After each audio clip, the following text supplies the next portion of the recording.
Hello, ladies and gentlemen, and welcome back to the NECC. I am your host, Jaron Bell, and welcome to Friday Night Live as Rocket League takes center stage here at the NECC. And of course, tonight I am joined. There's different faces that come in and out, but the one and only the man. Oh my goodness, what is up? Bass from the past in the building, my man. Not much, Jaron. I'm excited as we get into these games here today. I know you and I have been talking about them for a little while now, but we've got a lot of really good games lined up here today, and I'm just excited, as I am every Friday here at the NECC.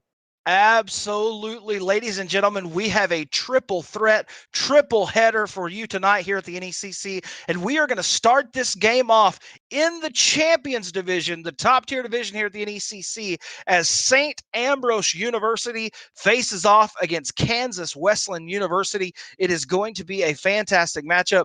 Now, Bass, this game so important as the playoffs are almost over a week away.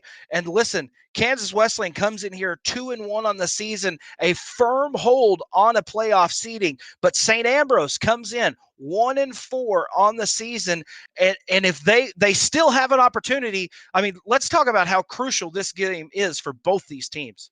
Oh, this is a huge game for both of these teams. Specifically for St. Ambrose, like you said, they're 1-4. However, both of the teams above them right now in the 6 and 7 seed, one is 1-4, that's Hood, and then 1-5 for Valparaiso. So this game, getting a second win here, is really crucial on the rest of the season, but the same to Kansas Wesleyan. Similarly, they have one team underneath them that is 3-2. CMU right now are just on their tail. So if they take a loss here, this is going to be a really difficult recovery to try and beat CMU as the rest of the season goes on. So this is a crucial win for them here today. So I expect them to come with as much firepower as they can. And Kansas Wesleyan had to miss a couple games early. They're going to make those games up. So Kansas Wesleyan with the opportunity either to win a couple games and increase their seeding, or every possibility to, if they don't play on their game, they could fall out of the playoff contention because they have a couple more games to play. I mean, it is intense, and we are getting into some crazy action here at the NECC. But before we do that, we want to say thank you to our partners, of course. Thank you to our friends at Helix Esports for all they do for us behind the scenes. Of course, our friends at HyperX, some of the best gear in gaming now comes to the NECC. And last but not least, it was announced last week that ESTV, that's right, ESTV, our linear TV partner, will now host the NECC playoffs live on their platform. If you haven't got ESTV yet, you can check it out at Samsung TV Plus, the Roku channel,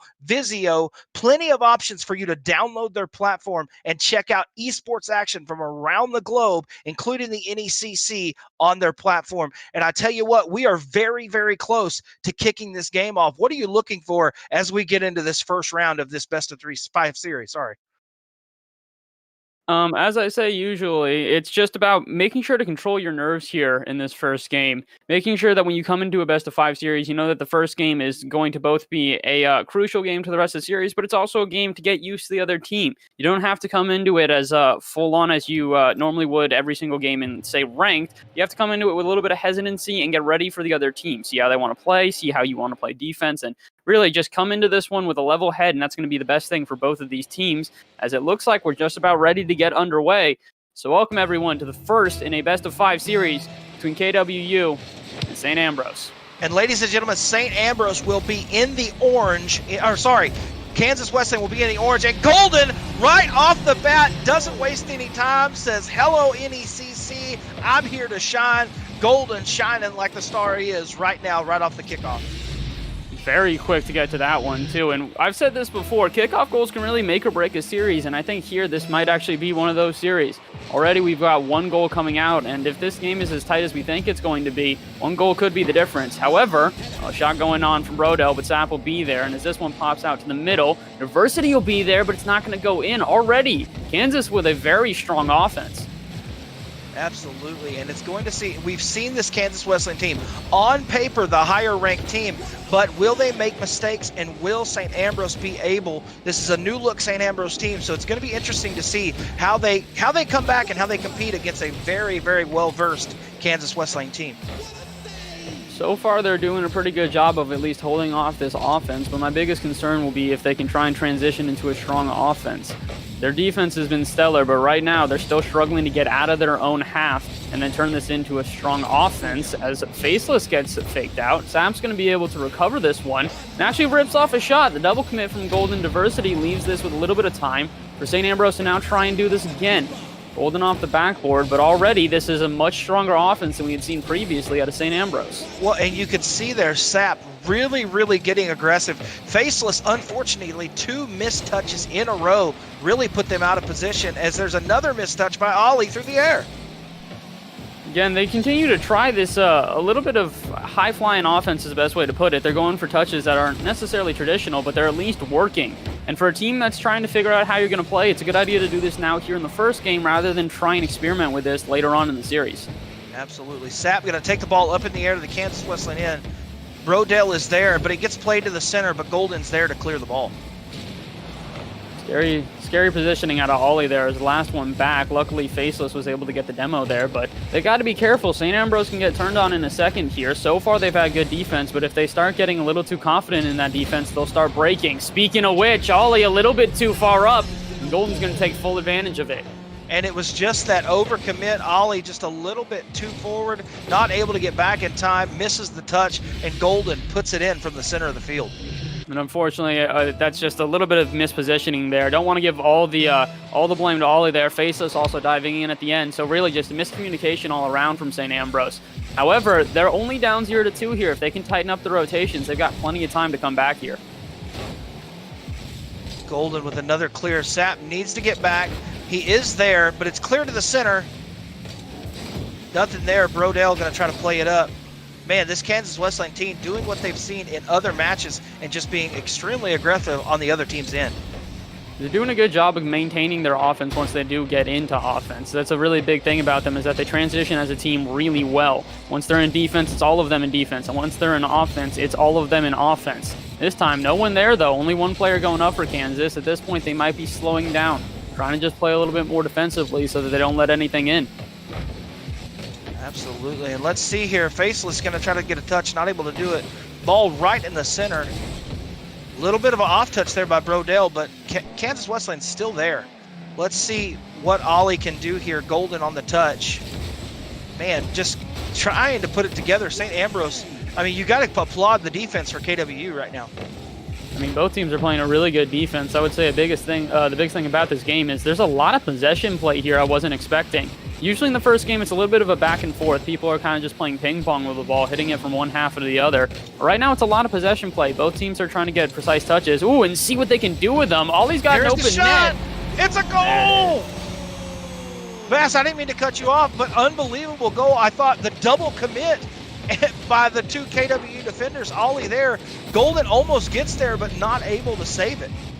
And again, Diversity with a little bit of an assist there for that one. He spiked it backwards off of the flip and kind of pinched it out to Ollie. So really not entirely intentional, but regardless, good heads-up play at Ollie to get to that one. And that's maybe just the crack that you need here. A little bit of a chink in the armor.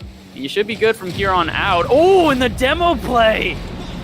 Oh my goodness. And let's look at this on the replay. Sap with the beautiful dribble. Ollie shuts up. Bang! And just takes out Diversity and puts the ball in the net. That was a massive goal there, Oliver. Oh, it was crazy. Really heads-up play there to be able to dive in like that. Sap doing a good job of slowing down the ball so the defender is nervous that they have to both either wait for the dribble to come through or they're going to get demoed. Really tough position for the last defender there. Now we've got a 2-2 ball game. We knew this one would be close, but so far in this first game, it really could go either way. As Ollie takes this one up the side, can he try and do something with this in the middle? Triple commit, all 3 defenders for KWU now here in the corner. Can St. Ambrose work off of this? Unfortunately not. This one back to their own half. As Ollie pops this one out, I'm starting to get a little bit nervous for both of these teams. They're starting to slow down. The touches are getting less precise. I think the nerves are getting to them. Here's a shot. No, it's a little off to the left. And it's so dangerous with a player like Golden on the field who can take advantage of any situation. But right now, just a bunch of mistakes, it looks like, by both teams as missed touches keep defining this action. Yeah, it's kind of unfortunate is the best way to put it. Both of these teams have looked so clean so far throughout this series, but as we get into the last minute, both of them are kind of struggling to put a play together here. They know it's 2-2. They know this is a really crucial game in the series, so they've got to try to put away some sort of goal here. Faceless going to rip one off, and he's going to be the one to do it. What a goal. Was able to fight it, and with, again, diversity there, but just the follow-up by Faceless, 2 missed touches earlier in the game, but puts this one sure and true, and now it's a 3-2 lead with the 11 seconds left here, Oliver. This one's, I'm not going to say all but written, but right now, if you're St. Ambrose, you're buckling down defense as much as you can here. Don't overcommit. Make sure all of your players on the back half and just prepare for any potential shot. Here's going to be, if the ball can be killed, and there it is. Wow, what a play. And listen, round one of this, game one of this best of 5 series goes to St. Ambrose, and St. Ambrose comes in here, Oliver, the underdog on paper at 1-4 against Kansas Wesleyan's 2-1. I mean, and Oliver, they started this game out 2-0, and they were able to come back and win this. I mean, this is impressive action we've seen from this St. Ambrose team. It's very resilient, to put it simply. They came through and did a great job of just sticking with the ball as much as they could. And like we mentioned, it was really a clean Rocket League up until about the last 30 seconds or so, where everyone started to get a little bit more nervous, and it showed. But besides that, really great play out of both teams, especially for St. Ambrose being resilient like that to come back. Some really nice goals coming through and made the best of every opportunity they were given. Absolutely. I completely agree. And wow, I mean, and we're ready, ladies and gentlemen. We are about 10 seconds away from getting this next match set. But guys, we want to remind you, you can follow us on social media. And as we get closer to playoffs, guys, I urge you, make sure you follow us on social media at NECC Games. Again, that's NECC Games on Twitter and Instagram for live updates, playoff announcements, and action that you are not going to want to miss on our social media channels. And as we light up St. Ambrose with a 1-0 advantage, it is Friday Night Live, and we have Rocket League. Oh! So almost a kickoff goal again. We saw one last game to start it off. No one coming through here, but we almost had it. Very close, but still, regardless, St. Ambrose will be the first on offense here. I think that might be the end of that one, but Faceless will be in the center. He's going to rip off a shot. Brodell can't get to it. Faceless going to open us up with only 18 seconds gone. And what was the switch? Was the first 2 goals they gave up just a warm-up? Because right now, this is a 4-0 run for this St. Ambrose team. And I got tongue-tied because this is insane. And they're doing a great job so far of continually ripping off shots. And a big thing for Kansas right now is they have not been able to get out of their own half, really, and do anything cleanly with the ball. Finally, Brodell gets out to this one.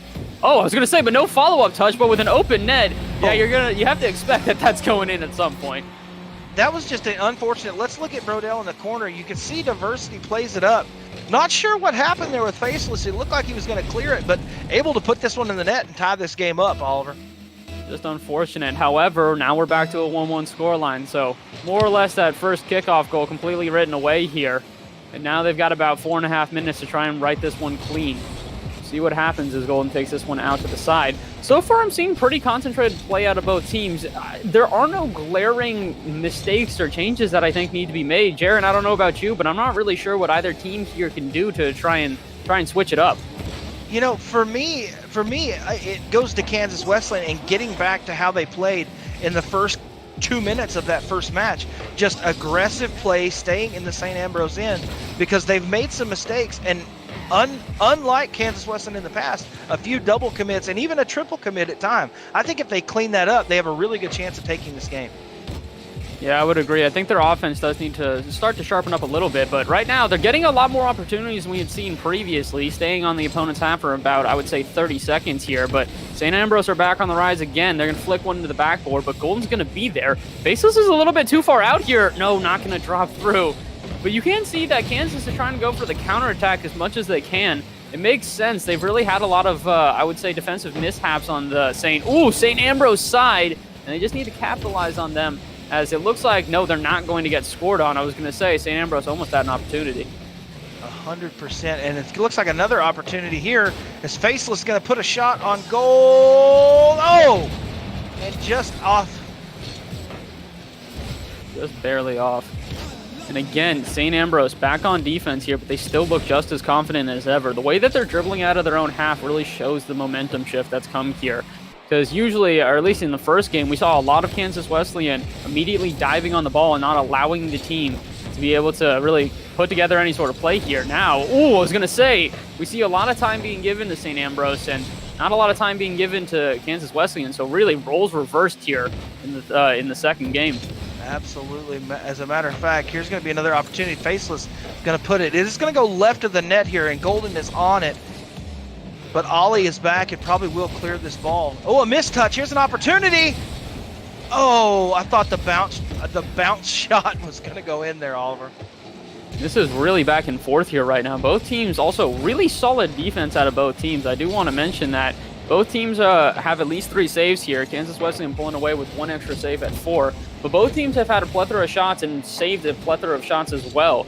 So really, it's been back and forth. The question really is, which team's going to crack first, as neither of them really look like they've got any vulnerability. 100%. Right now, again, I mean, I just have to echo what you said. Here's another shot on goal, but it's to the right. But both teams just playing absolute, clean sheets to this point after these first 2 goals were scored. Exactly. However, Golden, again, trying with these long shots. I'm interested to see if as the series goes on, if St. Ambrose start to adjust to that and just hold the player back the whole time, which could really still benefit Golden in the long run. If he ends up hitting one of those shots, they're absolutely going to pull a player back. And even if he doesn't and they end up pulling a player back, then it gives more room to everyone off of Kansas. So it's a smart play regardless for Golden to start trying to buy his team time by launching them down the field just over and over and over again. Well, this right here is why Golden is there. He is a top-tier player, and right now his team is struggling a bit. And let's see if he can step up and put these goals in the back of the net. He's doing a good job here so far of making sure to keep himself central to the offense here. Not a great defensive challenge here, though, and it could lead to disaster. Sap going to take the demo, though, instead. Will not come away with the goal. But back and forth this goes again for the 1 second. Oh, no. I was going to say the 1 second of chaos. Ooh. Golden getting saved by Brodell here. Golden having some issues on defense despite an insane offense so far. This really is a team dynamic. Absolutely. 30 seconds left, and we might be going to overtime. Wait. Oh, no! That can't happen. You're close to a playoff opportunity. You put one in. Golden puts it at the net. You try to tap it out, but you can't get there, and you put an own goal by Faceless. Oh, that can't happen. That breaks your heart from St. Ambrose. And I feel for Faceless there. I'm pretty sure I had the exact same reaction as him, which is that bounce off the corner. Oh, is going in. Not going to matter, though. If Golden seals this one with a kickoff goal, I mean, really, now the fate is sealed, more or less. 22 seconds left here. It's going to be difficult, though. Well, and listen, as that kickoff went to the right, there was nobody back for St. Ambrose. Nobody tried to play center. They both came up, and one went left. You can't leave it wide open like that if you're not sure that you're going to win that kickoff. Unfortunately, here is just sort of a full-out offense trying to get whatever they can in. And oh wait, we have an opportunity. University got the perfect spawn here. Ollie might still not going to put it away. Instead, it's going to be Sap. But 3 seconds left. They got to get a kickoff goal, and they got to do it quick as well. But for St. Ambrose, again, you won the first game, and this is a best of 5 series. So even if you lose this game, you want to be excited. But we've seen crazier things happen off of kickoff goals. Here it is. This one popped out to the side. Oh, Sap a little bit too far up. Just going to try to keep this one in the air. But I think that's about it. They don't have a lot of boost here, or at least not enough that they're going to be able to transition with this one. And this one, going to drop eventually. Sap not able to keep that one up. And Kansas Wesleyan going to run away with the second game here. Absolutely. And Kansas Wesleyan, but still, I know they turned around and they won this second game. But Oliver, I think that you would agree with me. Both these teams probably not playing at their best, but just enough for each team to get one game as we go 1-1 in this best of 5 series, excuse me.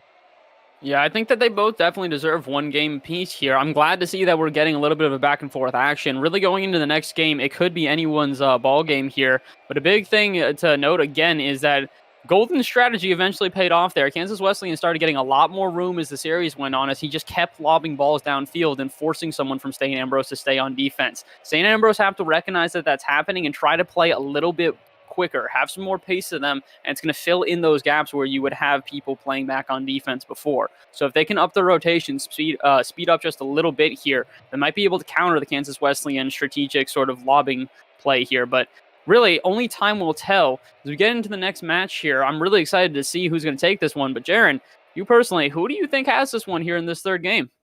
I mean, it is so tough. I mean, on paper, Kansas Wesleyan has come in here at the better team. There's no doubt in my mind that Golden is the best player on this field. But right now, Kansas Wesleyan is making mistakes. So for me, I can't make a call because if some of the other players in Kansas Wesleyan aren't making mistakes, I think this is by far a Kansas Wesleyan advantage. But St. Ambrose starting to play together, and we're going to find out right now. Yeah, you mentioned how much if KWU is able to get away with no mistakes here, they really are going to be the more solid team on paper. And it really goes to show, you think about back to the first game, a lot of those coming from mistakes that happened from Kansas Wesleyan. The one specifically coming to mind is when Diversity pinched that backwards and sort of, gave a goal to the other team. Speaking of which, again, another misplay. So really, I do think that saying if KWU sticks to their game plan and they don't make mistakes, they've got it in the bag. I think that really is the best assessment you can give here. What a move, and put to the center. Again, big opportunity here. Played into the center. It looks like so far. Oh, I was gonna say so far they're save. really getting a lot of shots on net already here. Both teams really quick to it. Oliver, what a big save right there by this St. Ambrose team. Already back and forth they go, and we continue to see a plethora of shots get close to the net. That one not going to get saved, though. Is someone coming in? Jesus will be there, though. Oh, my goodness, Oliver, what a play. I was for sure that ball was going in the back of the net, and just in the nick of time, just by the hair of a chinny chin chin, he was able to knock that ball out. I know that you thought that ball was going in the net. Oh, almost had that one guaranteed. I saw Faceless coming from the side, but I thought there was no way he had the time to get there. But the man sped in, did as best he could. And now they might have a goal on the other end. The pinch gets it out of the net here, but we're still going to be on defense for KWU here, and they've got to be careful. We've seen this many times. Possession play been such a big part of this game. They got to work on their boost here and manage themselves correctly. Otherwise, St. Ambrose are a lethal offense. Speaking of which, this one going down. Golden going to pop this one out. And I don't know about you, but my heart is starting to race, Jaron. I really don't know where this one's going to go as we're 2 minutes in, 0-0. I mean, it is so back and forth. You have to give it to Sapp. I think that's a huge block in the top corner of the net right there. And Sapp always making sure, Ollie and Sapp making sure that they are getting boost, they are getting involved in this game. I mean, right now I'm impressed. Here's Sapp with another shot on goal. It's gone! On cue! It's like I queued him up and teed it up, and he drove it down the fairway and put it in the back of the net. What a massive goal for St. Ambrose University. What a ridiculous read out of Sapp. Great power off the shot. And you mentioned it previously. If there are no mistakes off of everyone off of KWU, they're going to be the better team on paper. But as you saw Brodell pop that one to the side, thinking that he needs to get that touch out, instead, centered it for the other team there. And these are the cracks that you're looking for if you're everyone off of St. Ambrose. Look for those small opportunities and make the most of it. And I can for sure say Seth made the most of that last one. Absolutely, he did. An opportunity there as Golden tried again to send it deep. As he does like this, he's consistently, like you've said, sent this ball deep and made St. Ambrose rotate back. So let's see if they can counteract that. So far, it looks like they really haven't been able to. Again, I think just both teams are now getting, more space on each side. That is unfortunate. It doesn't go through for Diversity, but another shot ripped off for Golden, and that not through again. Ridiculous offense, but now it really does look like both teams are getting the time to set up shots, and I think we're just going to see the most high-skilled offense we can see from both sides. 100% massive shots on goal. But let's not discredit the fact that even though my word. Oh, what a play! Can he finish? Oh, he missed it! He missed the wide open net! Oh my goodness, are you kidding me? He deked two people, broke their ankles in half, and missed the wide open net, Oliver. Oh. And it feels really bad because I'm not sure who it was for St. Ambrose there. Whatever player, someone dove into goal, and not only did they dive into goal, they completely took out the defender. So when you say wide open, literally wide open, St. Ambrose is going to be kicking themselves if they end up giving up a goal here. As, Kansas Wesleyan almost able to slot in a shot, but just not quite. Oh, and there was another opportunity after that as Sap sent it down to Faceless, and Faceless just to the right of the goal. Massive demo right there. These demos are really not coming into play so far. We saw a couple of demo goals and a couple of bump plays there, as we just saw the one that failed before this. But I do think that physicality could come into play here. How does Sap walk away with the save? How does that happen? It was like the goalpost was his best friend. He hit it off his right tire against the post and out. My goodness, I thought that was going to be a goal. Uh-oh, here's an opportunity. Are you? Oh my gosh! I thought it was the solo play of the century, but it doesn't go in. Oliver, I don't know about you, but I am on another wavelength right now. Oh my word, I'm just freaking out. Again, you mentioned though, you said it at the beginning of the game, and it has not been more crucial throughout the series than right here and right now. Every small mistake is what's costing these teams. If that one had gone in, it would have been another weird play out of Brodell on defense here. But instead, Kansas Wesleyan, they have one more shot here. This one bounced in. Brodell's got a shot, and that one's going to go through. Are you kidding me? And Brodell comes in here, as we've seen in past games, as one of the support players, but really takes advantage, takes the pass down from Diversity, and puts it in the net with no time. We have overtime. I can't believe we're here. I am literally just sitting in disbelief. We go to overtime here, and now I've got no bets on who's going to be able to walk away with this one. Kansas Wesleyan has done a great job of transitioning into offense here, and oh no, the missed shot though! That one's supposed to be on target, but instead it goes to Sap now, and it goes the other way. Here's a play! Oh, it's off! They can't get the follow! We've seen 3 missed goals and the opportunity to win this game. Somebody has to want it.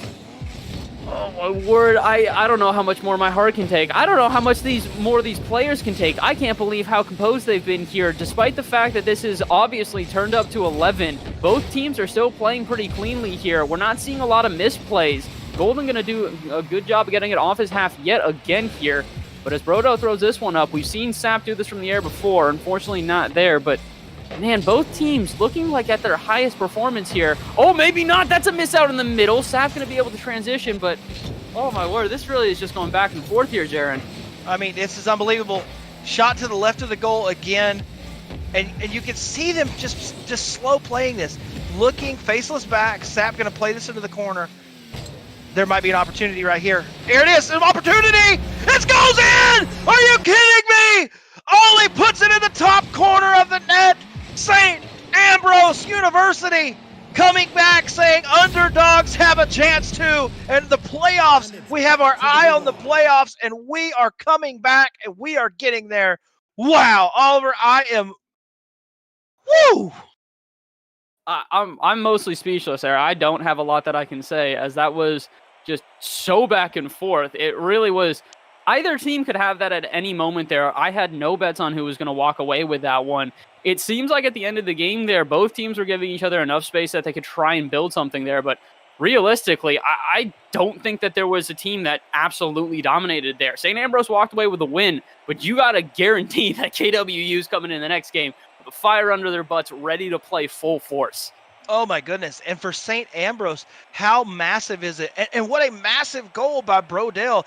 By far not the leading goal scorer on this team in most occasions, but steps up, takes a direct pass, puts it in the net, and takes us to overtime at the bell.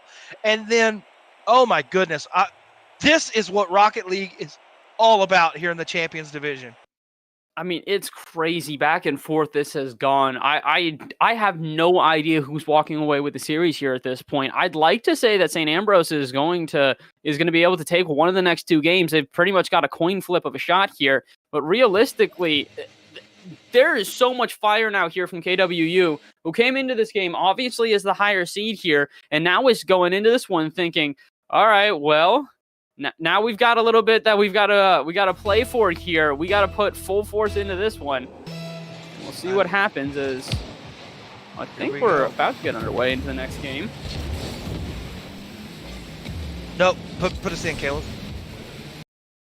I can see the shot. Going to be a Brodell taking it to the middle.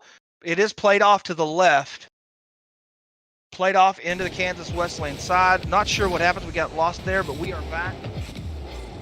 All right, ball going to be played in Gold with an opportunity, puts it on net for diversity, but right there is Ollie to put it away. And already we start to see both of these teams just hit it back and forth. They're still giving each other the same amount of space as they did in overtime in the last game. And I think both of them know that the pressure is on and they have no mistakes that can be allowed here. Any mistake is going to be jumped on immediately, as both teams have shown they're proficient at that. Absolutely, and just Ollie just trying to play back. Ooh, and just gets that right out of the way as there was an opportunity to put a goal in there. Back and forth, this one continues to go. Shot ripped on net, but not quite going to make it through. Golden again. He's really been all over the field. We mentioned how much his offense has been solid as he again rips another one at net from the midfield.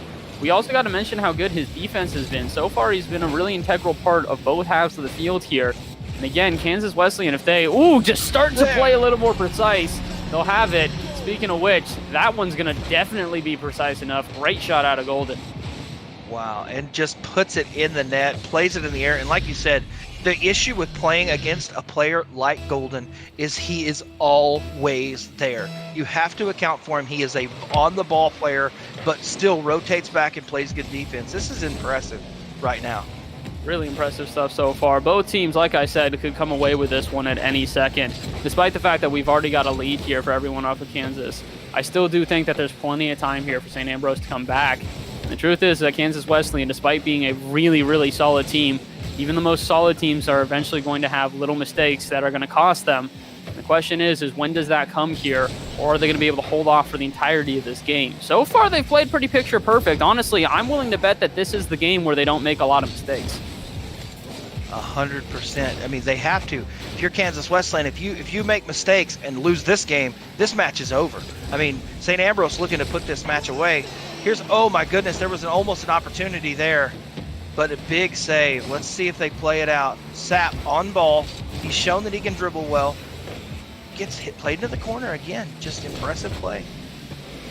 Back and forth we go. So far, we haven't had a lot of big opportunities for shots here. We've had a couple of shots that have gone on target, but nothing that's really scared either offense or either defense so far. The question is it going to be a flashy goal, or is it just going to be a mistake that lets one in? Right now, I'm willing to bet on flashy goal. If we see a ridiculous aerial, a nice passing play, even a demo play like we had seen previously, we might have an opportunity, but so far, both teams playing very conservatively and trying to give as little space and as little time as possible. And again, St. Ambrose has played a pretty good game, but a couple missed touches in the last... Oh, I thought he was going to put it in. Oh, my goodness. A couple missed touches have put them in a bad spot. But, I mean, they've proven that they can score goals. So let's see how this is going to play out, because this is going to be intense the way down the stretch. Here's an opportunity. Can he get over? Brodell's there. Really nice pass out of Golden. The question is Brodell's not even going to follow it up. Brodell knew that diversity was behind him, and that's a team play at a KWU if I've ever seen one. 1, 2, 3. Well played out of everyone off of KWU. That is beautiful teamwork. That is exactly what playing Rocket League at a high level looks like. Golden pushes it to the center, and then Brodell basically just twerks and put the ball in the back corner, and Diversity is able to put it in the net.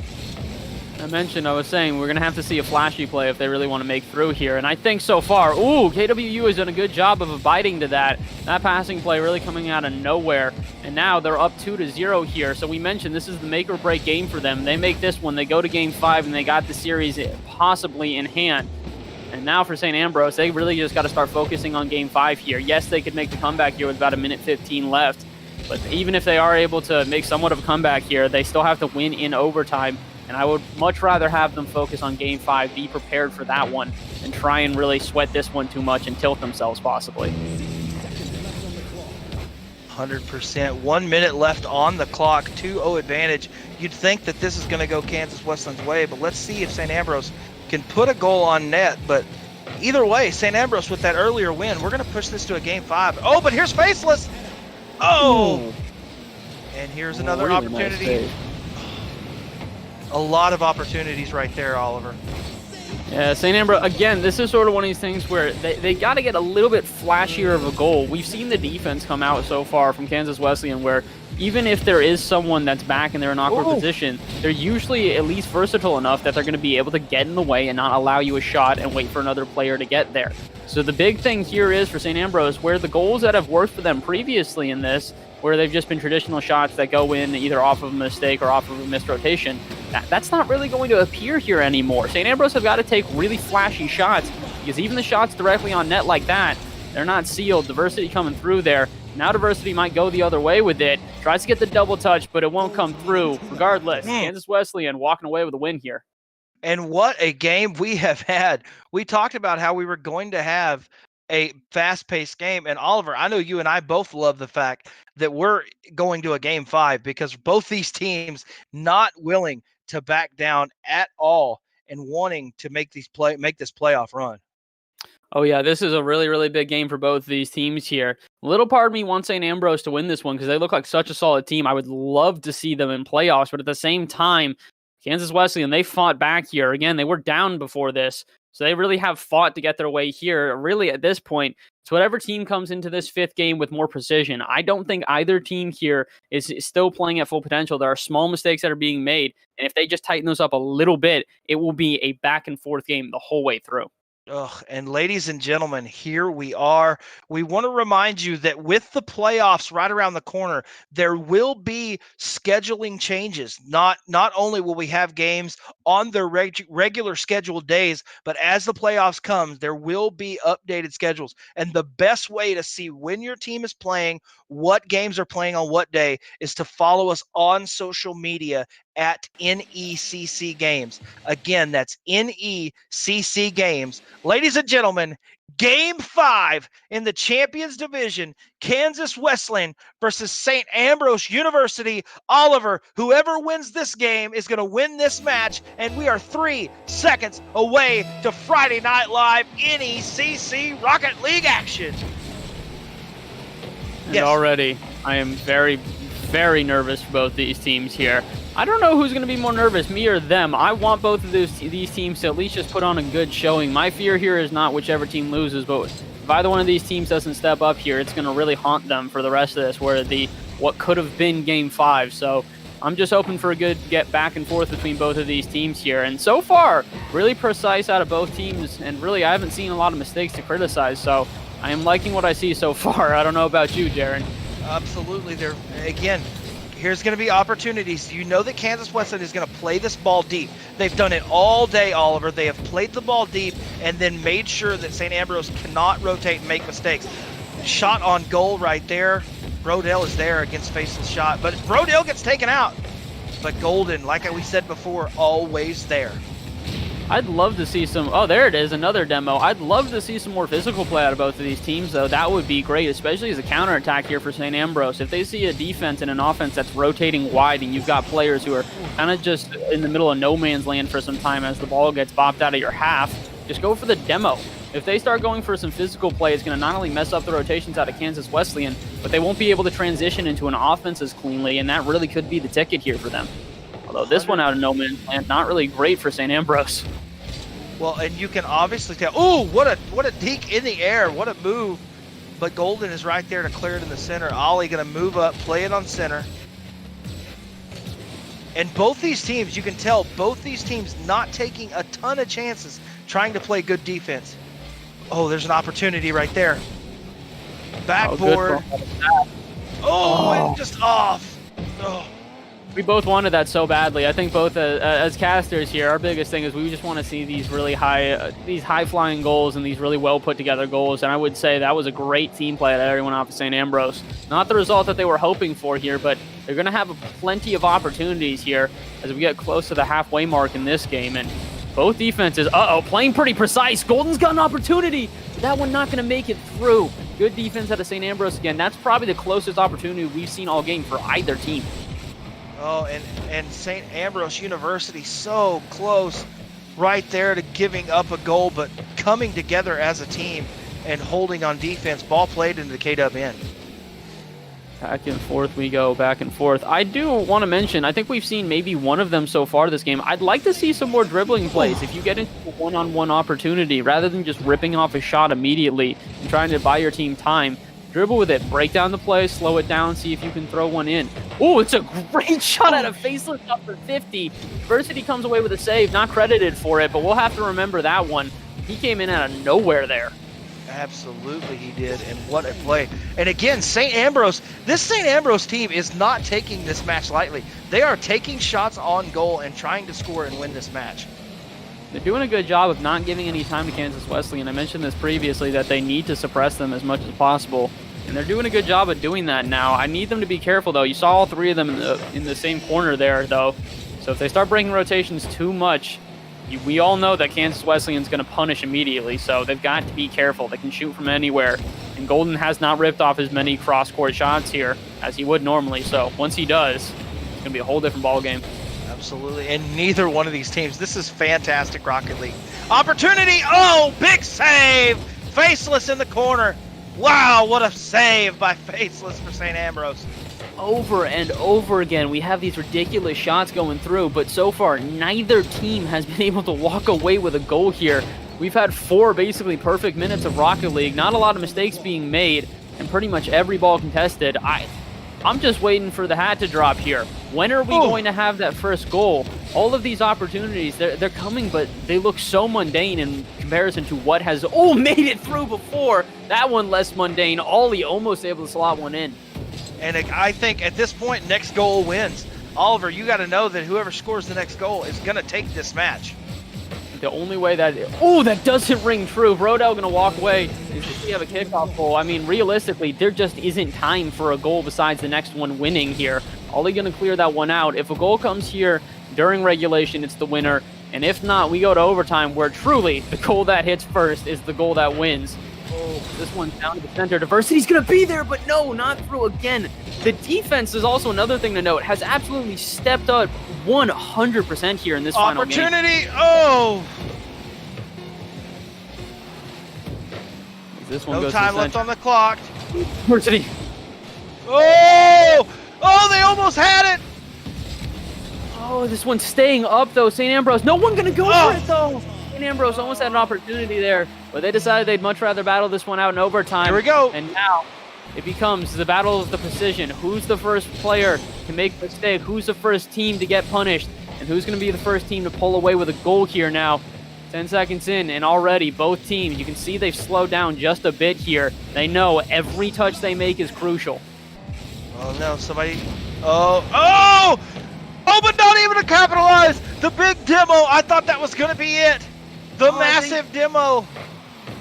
I think Brodell hit it after he demoed. I think he got the demo and then ran into the ball. If Brodell had just been a little bit quicker to that demo, he would have had an open net shot. But unfortunately, it's a restart to the offense. Kansas, though, still going to stay on offense here. They've got to be careful. Any overextension is going to cost them. And as Golden's out of position here, this could be... No, it will not. St. Ambrose almost walking away with it there. Back and forth we go. Diversity's got a ripper, and that's going to be the end.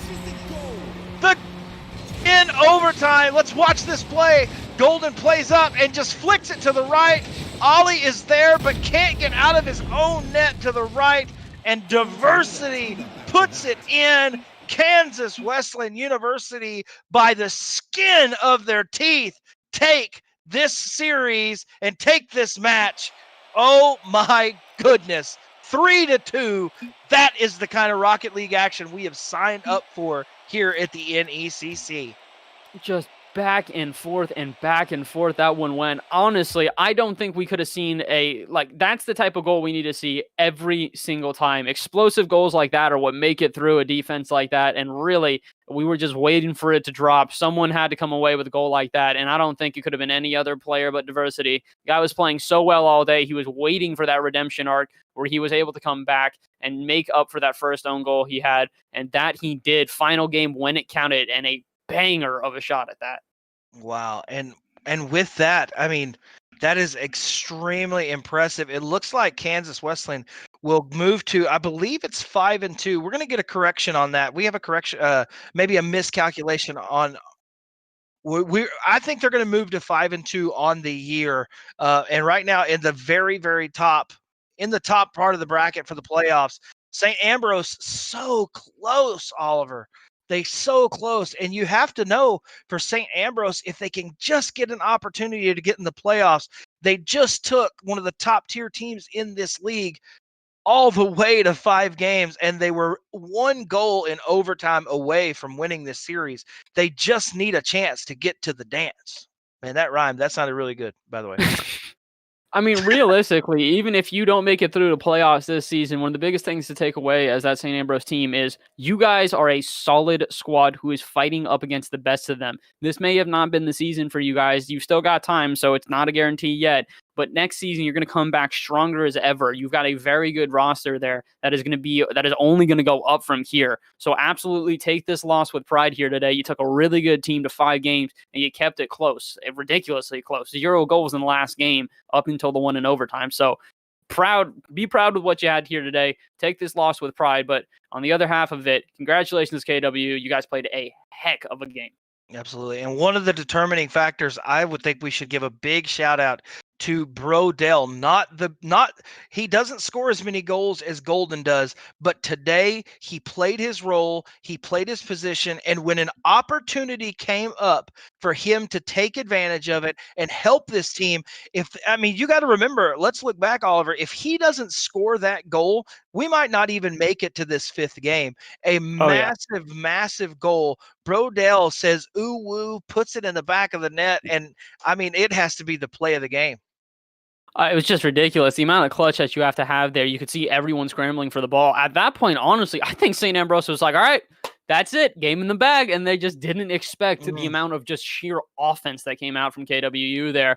When you say you claw and scratch your way to the top, that's what you mean here. Make sure you got those overtime goals. Make sure you get those 0-second goals. And that's what KWU did today. They came in here just absolutely pushing their way up to the top. An impressive play to them all around. Absolutely, 100%. Ladies and gentlemen, like we said in the pregame, don't go anywhere, because in about 10 to 15 minutes, probably 10, we have another matchup for you. Myself and Oliver Bass, this handsome devil right underneath me right here. We are going to be right back for another action as Howard Community College Team 2 faces off against Becker College. It is going to be a fantastic matchup. Oliver, I know you're excited and ready to get into game 2. Absolutely. I'm very excited here. So hopefully we'll have as close of a match here today. I don't know if it's going to be possible. That was probably the closest match I've seen so far this season. So they've got a big mountain to climb here. They've got to top off the next team really difficultly. So we'll see what happens. 100%. Congratulations again to Kansas Wesleyan University. A massive play and a massive series win for the Coyotes as they move forward. And now let's get ready for game 2. It's going to be a fantastic one. Until next time, don't go anywhere. Again, we're about 10 minutes away from that match, so don't leave us. But for our commissioner, Jacob Van Ryan, for our executive producer and director of esports, Caleb Glooby, for myself, for Oliver, first of all, Bass from the Past is awesome. Go follow him on Twitch as well. He's amazing. But guys, until that next game, we'll see you at game 2. My name is Jaron Bell. Thank you for being here with us. And until next time, stay beautiful, stay blessed, GGs, and welcome to the NECC. We'll see you soon.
What is up, beautiful people? It is like I just saw you a few minutes ago, but it was not long enough because I absolutely missed you guys. And here we are, and my buddy is here with me.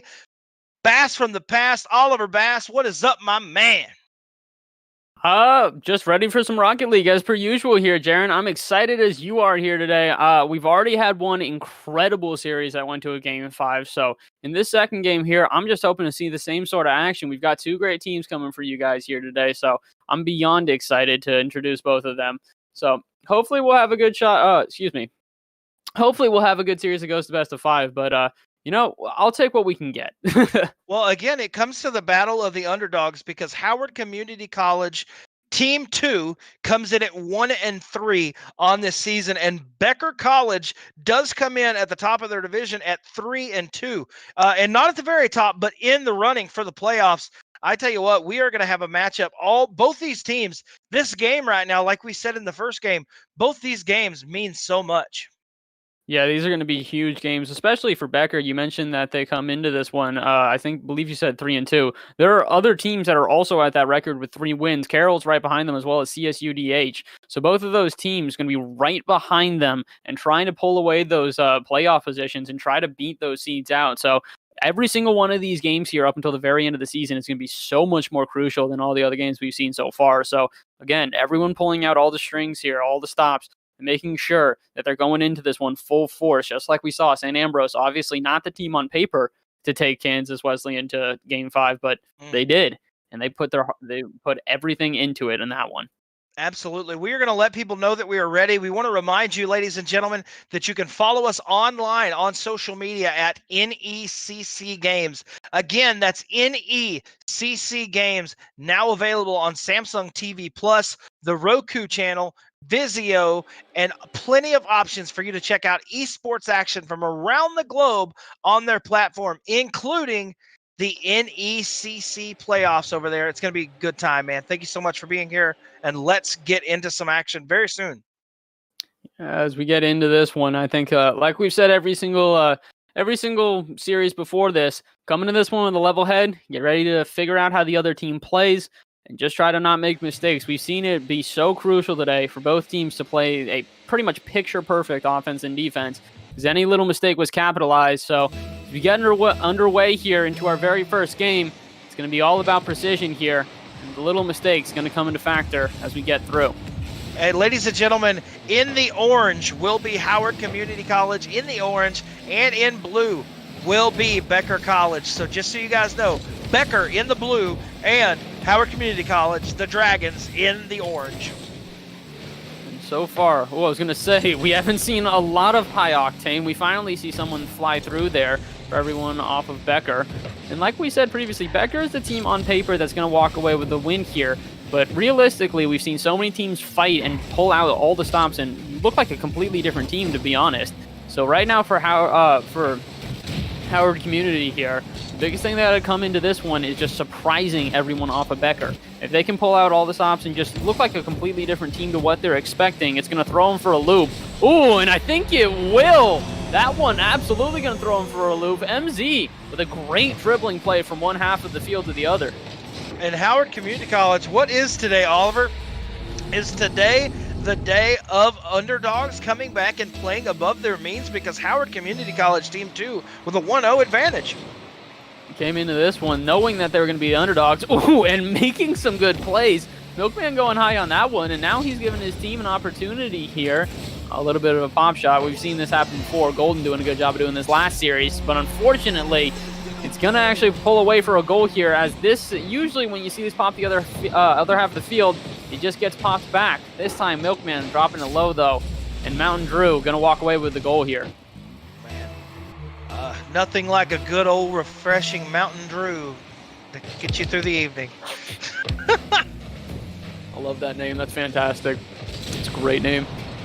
However, names are not going to win you a series. They're going to just give you a little bit of an edge, as the casters are going to like you. But unfortunately for Mountain Drew, they're only at 1-1 here. They still got a lot to climb here. That's not going to be a bad shot out of Yokels there. But the follow-up not going to be on target. MZ with a light save, but it'll be enough to at least stop the offense for a second. But this is something we've seen from teams previously. They can have an okay defense, and they'll stop the balls when they get to the line here. But if they can't clear it, especially not when they miss like that. If they can't clear it, it comes back to haunt them almost every single time. And almost a massive goal right there by Mountain Drew, again on cue, but man, played off. We continue to just unrelenting shot. No way. Oh no. You can't. It just feels bad, man. There's nothing else to say there, but I just feel bad for our community there. Milkman trying to predict where that one's going to bounce off the wall, and instead, more or less, own goals it. My goodness, he said, yeah, yeet, and feel the Drew, because my goodness, what a goal. And it's a 2-1 advantage. I mean, this is big for Becker here. They're playing definitely against a team which right now looks a little bit nervous. I mentioned how much the first game is a lot of nerves. The double commits plus the hesitation on defense really go to show that. But they've got plenty of time here to bring this one back. They're only 1 goal down, and they've got over half the game here now. So for Howard Community College, it's going to be big for them.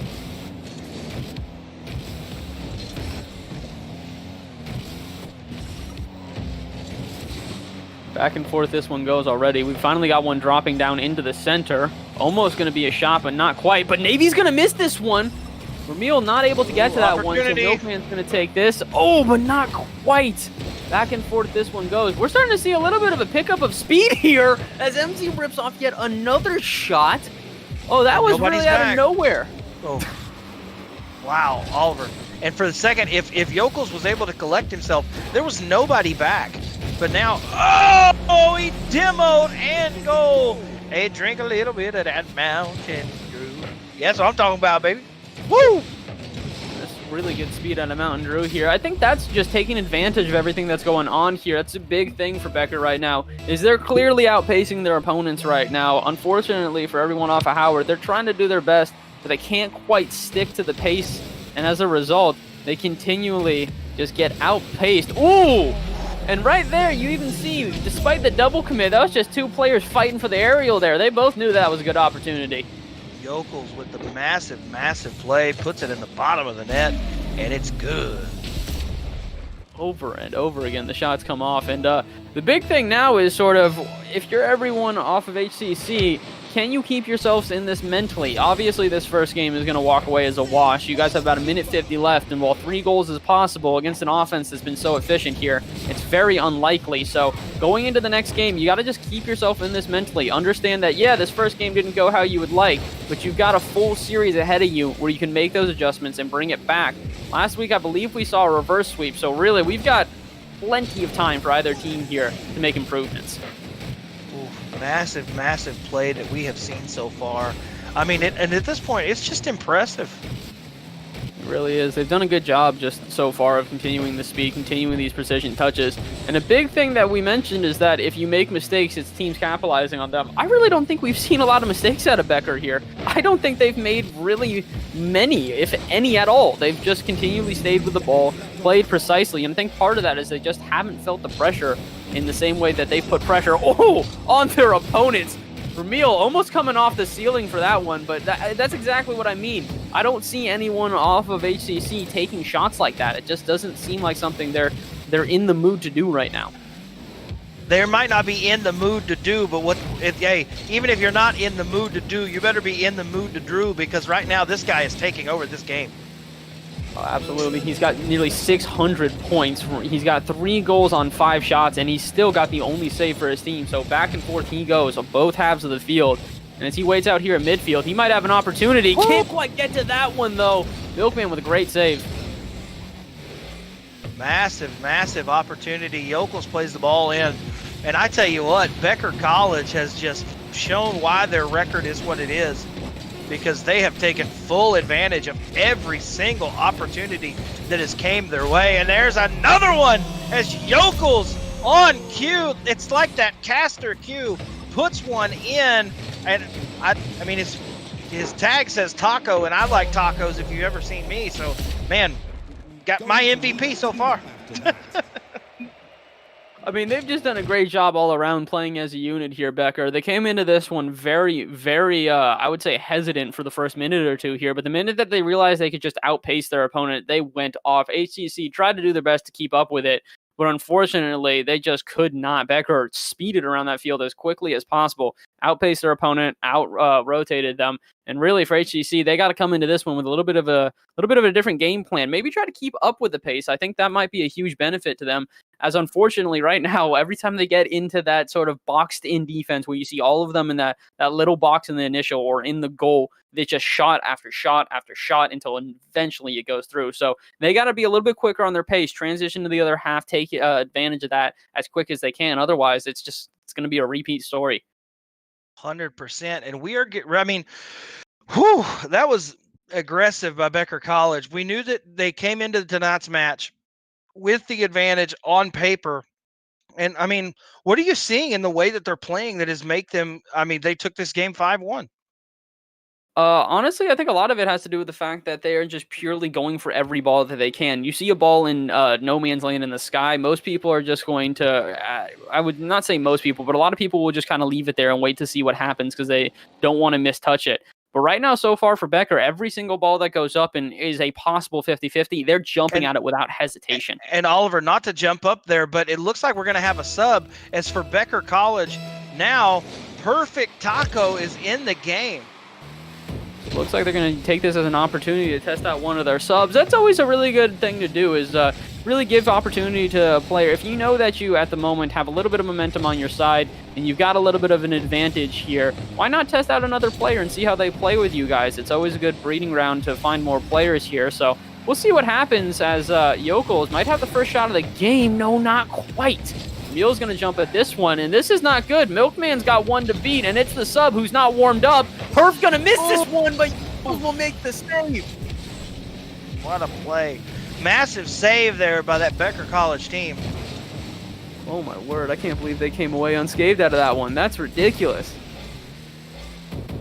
And I don't know how they did. Really, so far, this one's already been way more tense than the last game. I think right now, this first minute, both teams have come to this one very quick. You can see a huge change at HCC here as they've been jumping on the ball a lot quicker than the last game here. But MZ in an awkward position now. Oh, and Perf Taco going to show why he was picked as the sub. My goodness. I tell you what, I know Perf Taco is definitely playing to my strong suit. He's got a taco in his picture tag. He's got a Subway as his header. And I tell you what, I don't know if you know this, but big boys love food, and I love that shot on goal that he just put in. It was a pretty picture-perfect play out of Perf Taco there. It's going to feel weird saying Perf so many times in one sentence, but I think we're just going to have to get used to it, as I have a feeling he might be a player we're going to talk about a lot this series. Already off with a really strong first goal here, and now everyone off HCC got to try and play a little bit more cautiously, as, ooh, they know the offense is flying for everyone off of Becker. Absolutely. Massive opportunities right here. You'd love to see Howard Community College be able to put one of these things together. They have had some opportunities, but right there again, mama, there goes that man, and what a goal. I have no words. I saw that dribble coming up. He carried that one so perfectly. Knew when to try and speed up and pull that over everyone. Perf really, the power sub indeed here, came in and he has absolutely dominated on offense since he was subbed in here. The question really is now is if Becker makes the substitution back, which I'm going to doubt now considering how well Perf has played here, is it going to be even more disorienting for everyone off of HCC, as they really will have no sort of center game here. Nice save out of Yokels, but they were just trying to get adjusted to the first team after losing 5-1. Now they're down 2-0. They've got no middle ground here, as they just have not been able to adjust to their opponents whatsoever so far. I agree, and it makes it, how do you take a kid that has scored 2 goals unanswered? How do you take that kid out? You don't. The question is who comes out after that, or do they even sub anyone out? They look like they've got a winning combination here. They had a winning combination the first time, but really the concern here for HCC, everyone off of Howard have to be worried. Is there a lineup here that you can penetrate the defense of? Because right now, they haven't really had a whole lot of shots on net. They've managed 3 of them, but it's the same amount that the opponents have, yet they've got 2 goals. You're absolutely right. That's the easiest way to put it. And right now, here's an opportunity. And again, the ball is just consistently on the HCC side. Here's an opportunity. Ooh. Perf just both halves of the field. Now he's got a dribbling play. Gonna try and slot it. Can't quite. Perf has just been all over this field. I'm starting to wonder why they didn't just have him in the first place. That one off the bar. Ramil can't get to that one. But man, Perf is just, he's going to be the player to talk about here. He came into this series. Neither of us were really sure what was going to happen, as he was getting subbed out for a player who had played oh so well the first game here. And now in the second game, really the player to watch is Perf for sure, beyond any of the other players. I think you said it best when you said, I don't know what word to say, but I think the word is perfecto, because, I mean, that's the kind of game he's playing right now. It's perfect. Oh, it's just so pretty to watch. He's had so many nice and clean aerials. You love to see it every single time. The precision on that, even if it's not flashy, it's just good, clean Rocket League. And right now, everyone off of Becker, they're playing good, clean Rocket League, and I begin to get even more concerned for HCC as, no way, oh, I thought Yokels was going to have the double touch, but no, not quite. But over and over again, everyone off of, ooh, HCC almost making it through. Milkman can't quite. But Howard not doing a bad job here. They just need to try and figure out how to slow down this offense. Every time that the offense comes through for everyone off of Becker here, they're immediately flying to the ball and taking really bizarre shots that are hard to defend. And that's a huge thing. Oh, no. Oh, well, that one, that's hard to defend too, but in a whole different way. My goodness, and what a play. Just put it on the rails, slid down like he was sliding down a slope, and just put it in the net. I mean, that's a massive goal right there. That's really also showing the diversity of everyone off of Becker there. They can go high flying, they can make these passing plays, but if they want, they'll slow it down and dribble around you as well. So right now, Becker just looking like a lethal team, and really, beyond just this game, this is a statement for the season. We mentioned they have 3 wins. They've got a lot of other teams around them that they're most likely going to have to pair up against in playoffs, and they're staring every one of those teams in the eyes right now and going, I dare you to try and do the same sort of offense. They want to see the same sort of firepower out of every other team in the league here, and they're making a statement here today. Man, what a massive, massive goal. And that's no, surely not another one. Oh! Yokels! Yoko Loco! My goodness, this is bananas. What another goal, and 4-0 in this second game. And I mean, look, I don't like to try to predict the future, because if I could have, I would have had a lot more money than I do now, because, but my goodness, I don't think that Becker College, there's not much of a chance for Howard Community College in this third game unless they make some changes, Oliver. I mean, that was just overall really well played. We saw Yokels and Perf all over the front half of that field, continually taking shots after shot after shot there, walking away with 8 total between the two of them. But at the same time, also, you got to give a shout out to Ramil. Ramil on the back half the entire time, staying with the ball, making sure to at least just lob it out to his teammates, and over again, holding down that defense. So right now, for everyone off of Howard, they've got to be careful here, as they are not going to have an easy battle here in this third game, and they're on the verge of getting swept. Like you said, I think that's the realistic ending here. I mean, it just is what it is, and you hate to see it. But for Becker College, they have come out to play, and they've proven that they're ready to go. I mean, this is impressive. Yeah, it's just unfortunate that this is the team that they had to see here today for everyone off HCC. Like we mentioned, this was a big game for them, hoping that they could secure their second win there and pull away a little bit from the competition around them. But unfortunately, Becker here came today to say, hey, we've got a bunch of teams we know are around us at about the same sort of seeding here. We are going to show why we should be the third seed here and why we should be the ones to pull away. And really, they're doing a good job of proving why. Great play in the air, great play on the ground, great play in defense. Just overall, really impressive play out of everyone here. As we get on to our third game, really, I don't know about you. What do you think are the keys to cracking this defense here for Becker? What can HCC do here to try and switch this one up? Well, I'm going to be honest with you, and some people might not like this answer, but honestly, I think that they just need to play better. Meaning, I don't think that they're doing anything.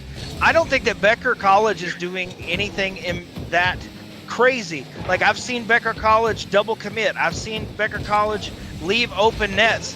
I've seen them have opportunities. The bottom line is Howard Community College, this team too, has just period not been able to get the touch when they need it. And that's, to me, that's what they have to do. They have to play better. Yeah, I think the precision's a big thing here. You've mentioned, it's just that there's a lot of aspects there. You see the double commits that lead to that one. You see the mispositioning. No one here on net after the double commit. It's just a rush to get into the center there. Rather than Navy staying in net waiting for the shot, he dives for it immediately. So I think you're just right. Unfortunately, this is just sort of the play. These continual smaller mistakes that lead to bigger gaps in defense are what have continually put Becker in a better position. Almost an opportunity there for Navy, but Drew's going to walk away with the save instead. And you know, if you're this Howard team, you needed that kickoff goal. Yeah, absolutely. Any sort of momentum on their side is what they're looking for right here. They just want to start to feel comfortable, because I don't think since the first game they've really had an opportunity to start feeling comfortable and build plays together. There's just Becker College every single turn. Ooh. Speaking of which, Yokel's up in the air. He's going to grab this one out of nowhere. Yokel, and if for everyone watching at home, Yokels was actually the 2019 World Yodeling Champion. That's why his name is Yokels. And now, not only can he yodel, he could put goals in the back of the net. It's impressive. 2-0 Becker College. I cannot confirm nor deny whether or not that is true, but I'm going to say that it is 100% true, at least according to me. Pure facts, Cott. Pure facts. Pure facts here.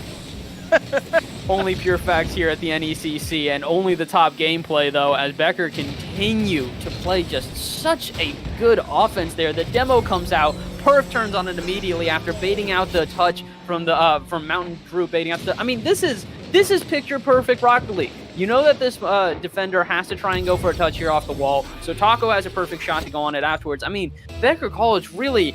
Even if HCC was playing well here, they still got to play against a pretty much picture-perfect team. Absolutely, and we got to give a big shout-out to our everyone on Twitch. If you're not watching us on Twitch, you can follow us at twitch.tv/NECC_esports. And, of course, we're going to give a big shout-out to all the Perf Taco fans in the chat, because there's a bunch of people. Perf Taco 1v3, there's a bunch of Taco fans in the chat. So big shout out to the Becker Community College here to support their esports team. Yeah, Becker's doing a great job here today. It makes sense why they've got so much support, and it makes sense why Perf's got it specifically. My only question is why Perf wasn't in the first game. The man's just come out here and absolutely dominated. I wonder if this was just this was what he was waiting for. He was like, all right, I know that I'm not necessarily always going to get subbed in, so I'm just going to wait and train until they won't expect it. I'll blow up on the field without any of them imagining it, and that's really what he's done here today. If I'm not mistaken, I think he's walked away with, 4 total goals, but he's also going to walk away with a miss on the line. Uh-oh.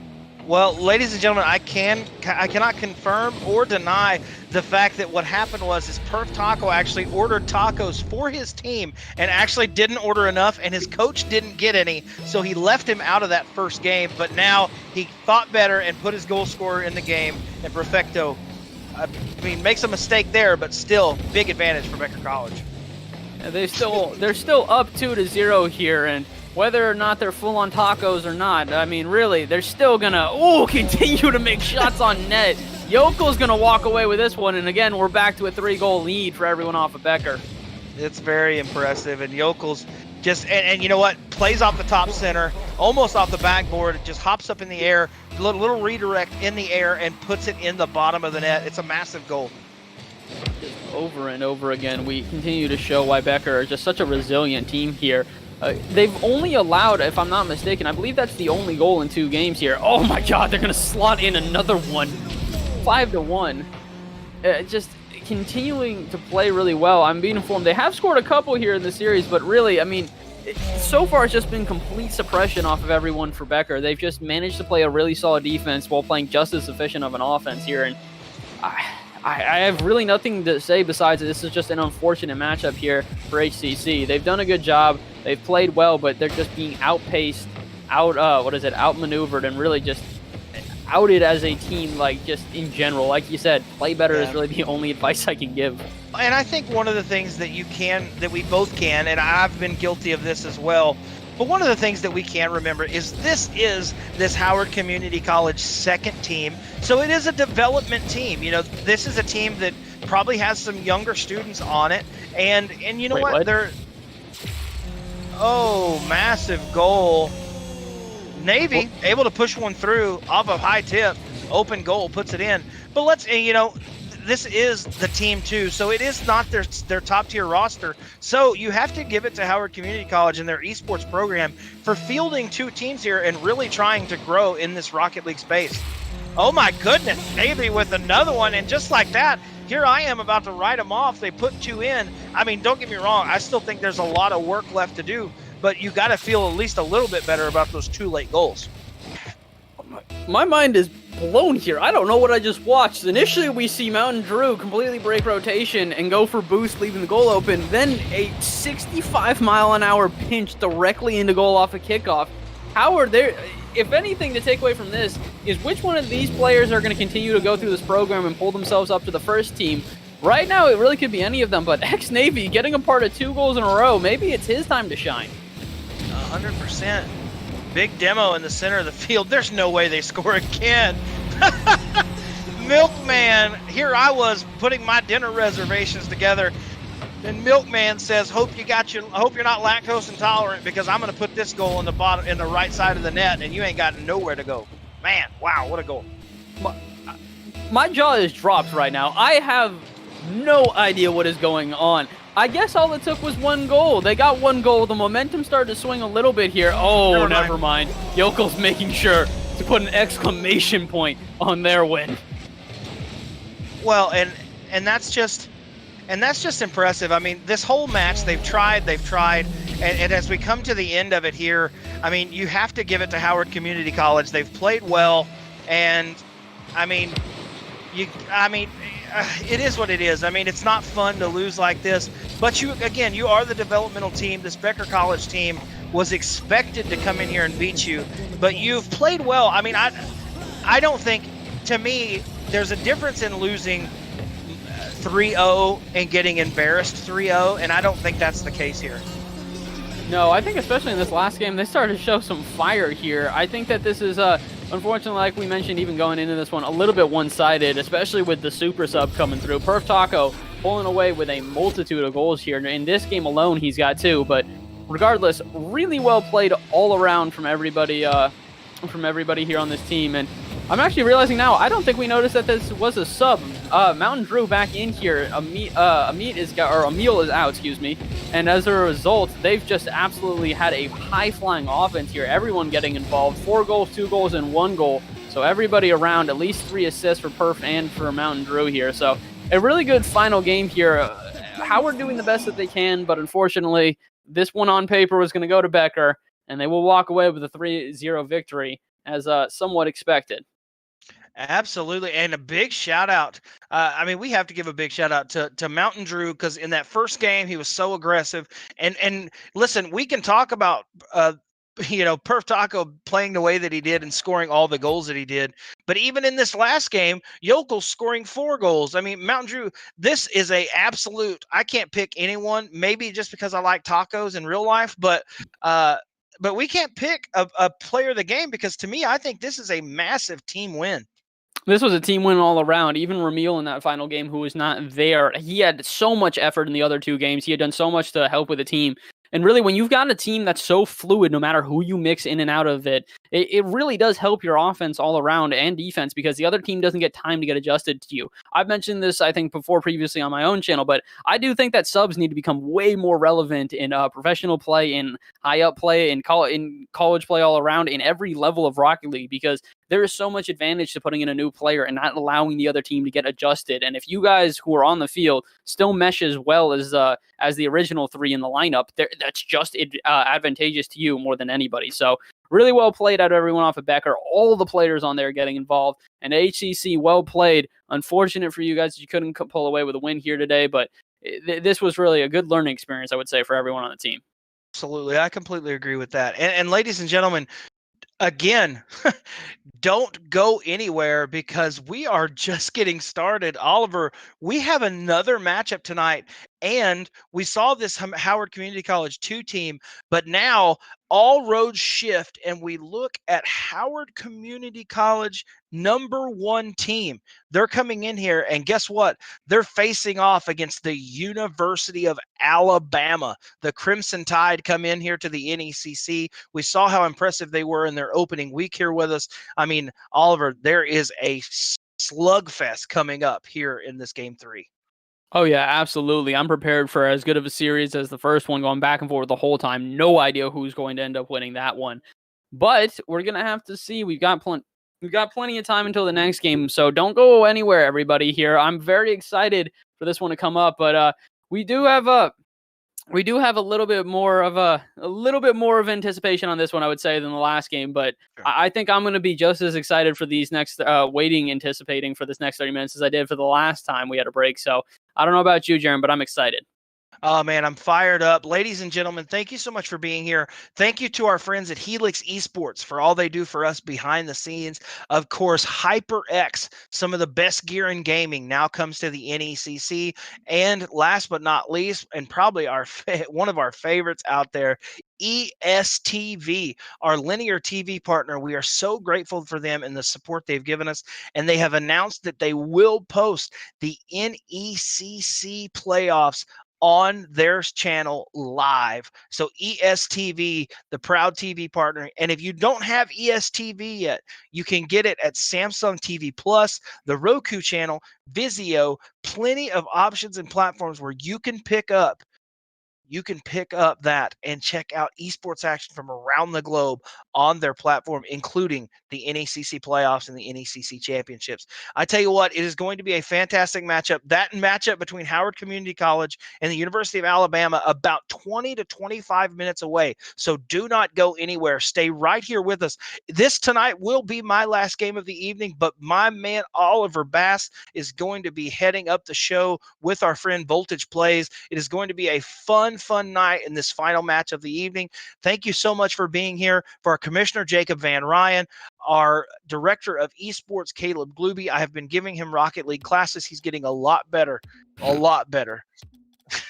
ladies and gentlemen, for Oliver Bass, my name is Jaron Bell. Thank you so much for being here. And don't go anywhere, as we will have Alabama and Howard Community College right around the corner at the top of the hour. And until then, stay beautiful, stay blessed. GG's, and welcome to the NECC. Love you guys. We'll see you next time.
Welcome, everybody, to the NECC Rocket League on Friday nights. I am Bass from the Past. Today with me, Voltage Plays. Voltage, welcome into the booth here today. We've had two, but we're excited to have you for the third. Yeah, it's going to be a very exciting game. It's going to be Howard Community College going against the University of Alabama. And I am very, very excited for this. Both of these teams been very strong contenders throughout the season. Alabama only losing once so far this season. Similarly, Howard coming into this one only losing once to the same team, both losing to Montana. So both of them ready here to play today. And I don't know about you. I don't really have an edge here. Do you have any insights on who you think has got the edge here? Yeah, I haven't seen a whole lot of University of Alabama. I caught the first two games the first time they were on stream.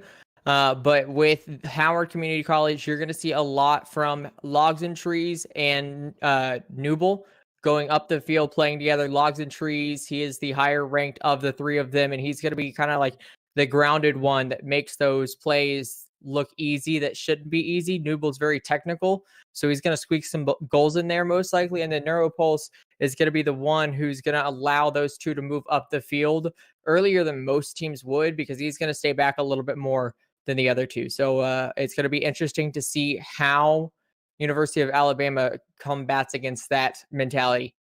Yeah, and for Alabama, this is only their third game in the league so far, so they haven't had a lot of as much experience, I should say, as the rest of these teams here. So it's going to be a little bit more unfamiliar to them, but that doesn't necessarily keep them out of the running. Before we get in here to this game here today, we want to thank all of our partners. First off, Helix Esports. Thank you for all the support behind the scenes for the NECC. Wouldn't be possible without you guys. And also a shout out to ESTV, now available on Samsung TV Plus and the Roku channel, bringing you esports action from around the globe 24/7 on their platform, and also the NECC playoffs, all going to be streamed on there as well. And finally, HyperX, some of the best gear in gaming now coming to the NECC. So thank you to all of our partners there before we get into this game. But I would agree with you. I think that this is definitely going to be a close game. We're going to look at some of those key factors for everybody off of Howard. But really, this one is somewhat of a coin toss. So really, I'm just excited to see a good series more than anything. And what I say is let's flip that coin and see where it lands. I'm excited to get started here. Yeah.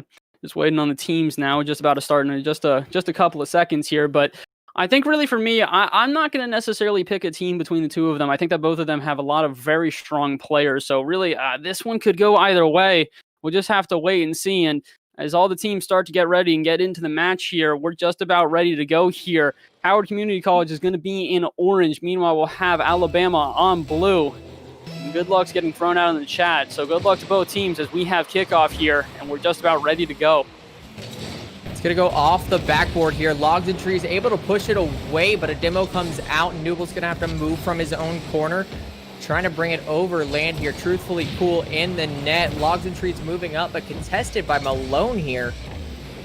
Malone doing a good job to jump on this one immediately. Almost gets the shot off, but not quite. Land going to pop this out to the side. Already, we're seeing both teams pick up the pace very quickly here. A lot of teams in the first game, they'll play a little bit hesitant. They don't necessarily want to jump too quickly, but definitely not either of these squads for sure. Yeah, both of these teams are putting very well executed shots on net as Land goes up middle. Newble shuts that one down. Logs and Trees on the left side following. Nobody in net.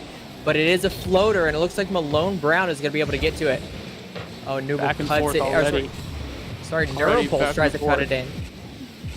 And a little bit of the back and forth here. My question really for you would be, do you think that this is going to be how this series goes out? Because I'm surprised to see as much ping pong here. This is a little bit more what I was expecting, the breakdown in the play and a little bit slow action. Would you say that this is going to go speedy like this based on what you've seen so far? Do you think eventually teams are going to get more comfortable? I think they're really feeling each other out right now and thinking that if they push hard and they push fast, they're going to be able to get a goal in. So it may stay quick like this if they start scoring. But I believe that if both teams are defending well, they're going to slow down and wait for their opportunities a little bit more carefully and pick their plays. Speaking of which, they're going to pop that one off the backboard. I would absolutely agree. I think that if time goes on and this continues to be a strategy they can't combat against, they'll slow down and try to make better and better shots. But it really does come all down to defense, like you mentioned. Land going to dive in on that one, but the defense from Newble is going to be too much to too much to handle here. So it really kind of comes down to how these teams want to play this one. We've seen teams that try to keep the pace the whole time, don't let their opponents get any comfortability at all. And then we've also seen teams that just continue to break down the speed as much as they can, throw them off by just not letting them allow to play their favorite pace. So as we get halfway through this game, we're still at about 0-0 here.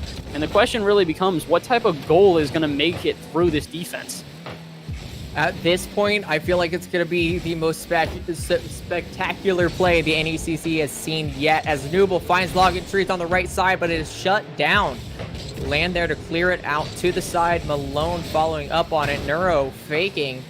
Logs and Trees putting it on net, but truthfully cool there to shut it down. Great center from Logs and Trees. Ooh, I was going to say possession play. None of these balls, I don't know about you, none of these balls so far have really looked like they've had the potential to break the defense here of Alabama. Alabama have held off most of these pretty handily, so I think they're really going to need to try and go at this offense a little bit differently. So far, these shots have been too weak to really prove anything, and that's not going to be a successful remedy throughout the rest of the series here. Yeah, at this point, they're playing a game of numbers. If they throw enough shots on net, eventually one of them will get through, and they're going to see if this hypothesis works out for him, as Logs and Trees tries to find middle and not able to do so. It's going to be left up to Neuropulse in the back. Neuro a little bit aggressive on that one. I don't think it's a terrible play. Ooh, for him to be in the corner, but this is why it's concerning. Without a perfect touch in the corner, you leave the offense to get set up here, and that's exactly what happened. Yeah, truthfully cool, just missing the net there, but Land is going to make it in there. Nobody on the side of Howard Community College there to stop that one. It's going to be 1-0 with less than 2 minutes left on the clock here. Alabama, the question is do they pull away with this series after this first win? Well, I wouldn't say quite yet it's first win. They've got a minute and a half here, and so far HCC has done a good job of knocking on the door the entire time, just not getting anything through quite yet. But again, it really does, the momentum here in this first game, is oh so crucial. Logs coming away with a double demo. Oh, but the double miss coming out as well. Nooble, oh my word, this has got me on my edge. Oh, and Malone gonna come through. Oh no, that's disastrous for HCC right there. Yeah, great play from Logs to shut down any offensive pressure, but Nooble not able to move it out in time as Malone comes in and just directs it to the side where nobody is. Oh, it's just such a shame. You thought for a second that there would be a comeback potential here for everyone off of Howard, but unfortunately, now I think this first game might be set and done. We got about a minute left. They can maybe score one, but with how far and few the goals have come so far, it's going to be hard for them to score two. Oh, the first one will come in, though. They'll buy themselves as much time as possible with 56 seconds left. Nooble finding Logs and Trees middle of middle of the field, and then Nooble coming in back in to finish it there. They still have a minute, and like they say in Rocket League, all you need is 3 seconds. Really, truthfully, truthfully, Cool could have had it right there off the kickoff. Wait, what? No way! Neuropulse playing it into, I believe that was Land, who brought it up the wall into his own net, and with less than a minute, we have a tie game here, and it is a 0-0 overtime almost. It took literally 3 seconds. Logs and Trees meeting Land on the kickoff here. Noble trying to meet him in the air, able to do so, but it pushes off to the side here. He's going to pick up boost and looks like he's going to be playing defense. Neuro able to get a touch on it. My brain is absolutely just scrambling right now. I still can't quite comprehend that own goal there. That was, I'm pretty sure that even if you had tried to do that to get that angle, you could not. Most players are not going to be able to get the power and angle that was just shot there. Just unfortunate for everyone off Alabama, but it looks like they're pretty unfazed. Malone going to squeak one in with about 20 seconds left here. This is a nice shot. It is a nice double tap just above the crossbar there, and is able to set it down nicely. And it's once again University of Alabama lead here as we're coming into the final seconds of this match. Nooble trying to strike again. Not able to do so, but it's still on the University of Alabama side of the field. This follow-up could be it. Oh, and that it will be. Logs and Trees going to dive in here at the end. And you saw this go off the backboard enough times. We were waiting for this to happen.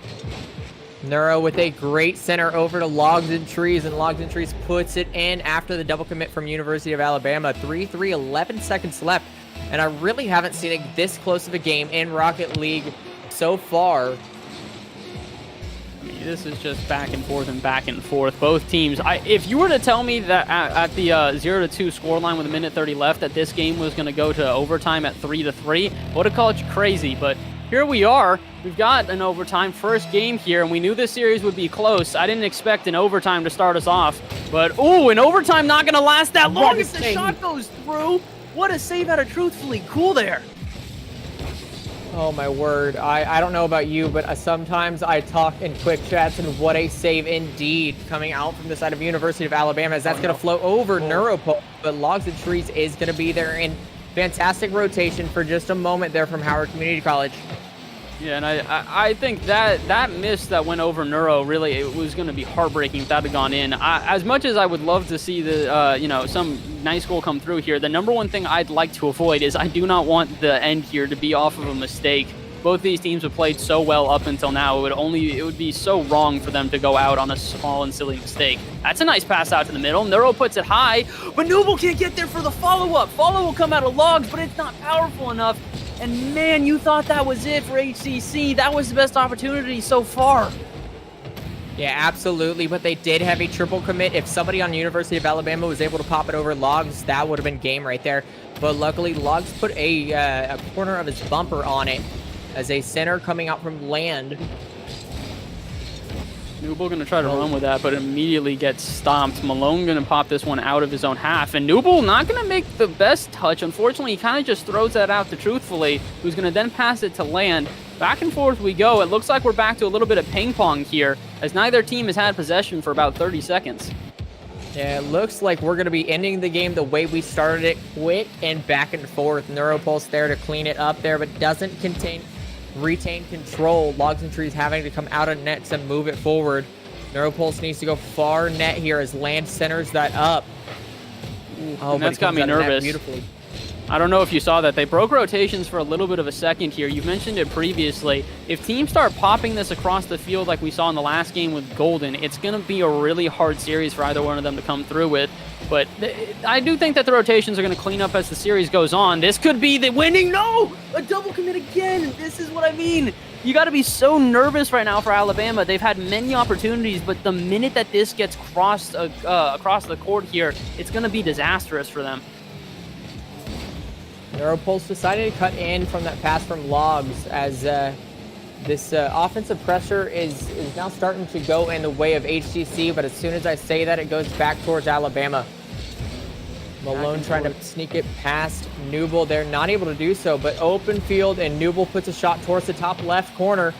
Doesn't drop as Neuropulse follows it, and Neuropulse is the one to put it away, making it a 3-4 win in favor of Howard Community College, Game 1. And poor Land. That was what I was saying when I was hoping not to see the little bit of mistake cost them dearly, and oh boy did it there. Land not able to get a confident touch as it was coming towards his own goal, and unfortunately that's going to be the end of that game. A good final overtime goal there, and way unexpected in terms of how close that one was going to be. I don't know about you. I did not expect that going to overtime for the first game of the series. Yeah, and especially after the 2-0 lead that University of Alabama had. Shocking. So it's as we get underway here into this next game and the rest of the series, my real takeaway from this game is just sort of how crucial defense is going to be here. Obviously, both of these teams so far have shown that they're very strong on offense. They're going to have the ability to play a strong offense throughout the entire thing. But the real question is are they going to be able to buckle down on defense? We both mentioned it. The rotations were a little bit sloppy, especially towards the end there. And they need to be careful of those double commits because the minute a team capitalizes, that's the minute they take the series. So as we get underway here into our next game, we're having a little bit of technical difficulty. So we're trying to figure this out for Voltage real quick. We're going to have this thing. So at minimum, we will be able to hopefully have all the players in here. It looks like we're going to get underway. We're going to wait for Voltage, or try to wait for Voltage to see if he can get back into the game. But regardless, I will still be here and ready to cast. Voltage will be in the booth, so he'll be back in just a second. I am in. His kickoff is going to get started here. Malone and Neuropulse meet in the middle. I believe that's the same pair that met at the beginning of Game 1 here. Good shot out of Land. What a shot! That's a banger. There's no other word there except for banger. Look at the power on this shot, and from so far away, reads this perfectly, slots it into the left, from right to left there. I mean, oh my gosh, is that pretty. Wonderful shot coming out from Land. Great pass coming across the net from Truthfully Cool, and that is an early strike for University of Alabama in this game too, where they are behind in the series. And that's the big thing here for Alabama, that they do not want to go behind in this series here. They've got a lot of wins they need to take throughout the rest of the season in order to give themselves a good spot here, and this would be a big win at that. Howard, obviously a very well-known team here. They've taken one loss throughout the season against this, and only against a team that is currently undefeated. So if they're able to take a win off of them here today, this is huge for Alabama. And right now, they've got a 1-0 lead in the second game.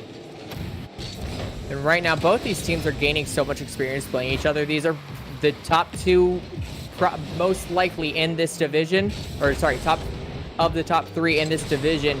And it's really just some of the hardest Rocket League that they've played yet outside of Montana, who have defeated both of these teams. What a touch there from Nooble, trying to put it on net, but Logs and Trees is going to follow up on the clear. And I would definitely say it's fair to put Alabama up here with the top players in this division, despite their young I guess season, the best way to put it, that they've only had two games so far. I do think that they have shown within those 2 games how lethal of a threat they are going to be throughout this whole season. And if they make it in the playoffs, which they most likely will, they're going to really be a threat against a lot of these teams that don't have as much experience against them. Yeah, but they brought it out of their side fantastically, and Land just puts that blooper right over. I believe that was Nooble in net. Who touched this? Oh no, I was gonna say, I believe sorry. that was an assisted play from someone off of Howard there. That is unfortunate for them. However, they've been in this position before. If I remember correctly, it was 2-0 at the same time last game, and we were just about as doubting everybody on Howard last time. Yeah, right now Howard really needs to clean up their rotations. They're triple committing a lot when they have that offensive pressure. Right now they need to focus on getting back to midfield and being there for the next touch. Alabama, though, they're doing a good job of continuing to just suppress this defense here. They have just jumped on the ball every time. Land going to be a bit hesitant here, though. This could be a mistake. Oh, but the bigger mistake there is the double commit. Land going to try to do his best to transition into a bump off of it, but again, rotation's still not 100%. I'd hope that throughout this series they become a little bit stronger, because right now there are still definitely holes in each of these defenses. Oh, absolutely. And right now the trick is just to recognize that hole while you're trying to play the best Rocket League of your life. To focus on playing, you also need to recognize the holes in the defense and where you can strike. And that's going to be the tough part about today's matchup. It's a good pop-up from Truthfully, but unfortunately Malone not able to get the follow-up here. Now it's going to be the opposite way. Nooble going to drop this one down, not quite in. Land going to make another good save here, but it really does... Oh, there it is. That's what we talked about. It's off target. No, Truthfully not going to get the shot on net, but that's what we were talking about, waiting for that hole to open, and that might be the only one, because unfortunately, now that you've exposed that hole, everyone on the defense is going to be a whole lot more aware and a whole lot more hesitant before triple committing. Ooh, Neuropulse trying to put it over. Land not able to do so, and Logs and Trees pushes it off to the side, and Truthfully Cool bringing it out, arrowing over to Land, who just misses it. Logs and Trees is the one to put a par on that. Malone trying to follow up the pass out to center. Nooble with the demo. Neuropulse, the next one to touch it. Out to Truthfully Cool, and Malone and Truthfully Cool working together on that wall to bring it up. Back and forth this one has gone. I know I've mentioned it a million times, but even at this 2-0 lead here, it still doesn't look like everyone off HCC are out of this. And it's hard to count them out when they made the comeback last game and with how clean they've played here. That's a nice shot. Ooh, Neuro with a banger into the bottom left. Good power and accuracy from Neuropulse. Yeah, he was the last one up there. He needed to put a nice shot on net, and that's exactly what he did with less than with a minute 15 left on the clock. Can they put another one in and possibly send this to overtime? Honestly, in my opinion, if history is to repeat itself, I would say yes. The issue is here, I think this is a much stronger offense than we saw in the last game from Alabama. So if Alabama put in another one here, that's all she wrote. But the question is can they do it within the time left? Otherwise, they definitely leave an opportunity for Howard to slot one in here. Everybody in HCC sitting in net waiting for a play to happen instead of going out into contesting. So that's something that I would have liked to see one of the players from HCC to move out and try to disrupt the play that Alabama was trying to make, as Neuropulse tries to put that in from a great pass and almost an own goal, but a great center pass there from Logs and Trees over to Truthfully Cool to put it in. And everyone off of HCC letting us know that it was a great pass. Letting us know in the chat that was a great pass. Unfortunate, but I think that might be the nail in the coffin this one. Alabama going to tie up this series here. 36 seconds left. Maybe they can do it within the 30 seconds here, but Alabama's played a pretty solid defense so far. If they just time waste here, that's really the best idea. Right now it's floating in the center as Nooble goes up for it. Land back in net, goes off the crossbar. Logs and Trees tries to push it in. Nooble with low boost decides to not challenge it in the air, and to challenge on the ground does not work out in his favor, as the ball with an assist coming out from another HCC player, Neuropulse, gonna go in 4-1, and I believe that's all she wrote. The 3-second rule only applies so many times. It really does, and that's just such a nice shot at it, Truthfully. A really nice save out of Malone, too, on the other end, which led into that in the first place. But unfortunately, I mean, for every little step that everyone off of Howard has been able to make here, Howard Community College just cannot seem to secure a lead here for this game. 4-1 it becomes, and despite clawing and getting so close, not able to pull away with it, as this ball just about drops to the ground. There it goes. Alabama, game 2. And hopefully I stay in this lobby as we move on to game number 3. It is tied 1-1. Any thoughts on you? Like, what does Alabama need to do to continue this offensive powerhouse that they've been bringing, or anything HCC can do to bring it back to more like the first game?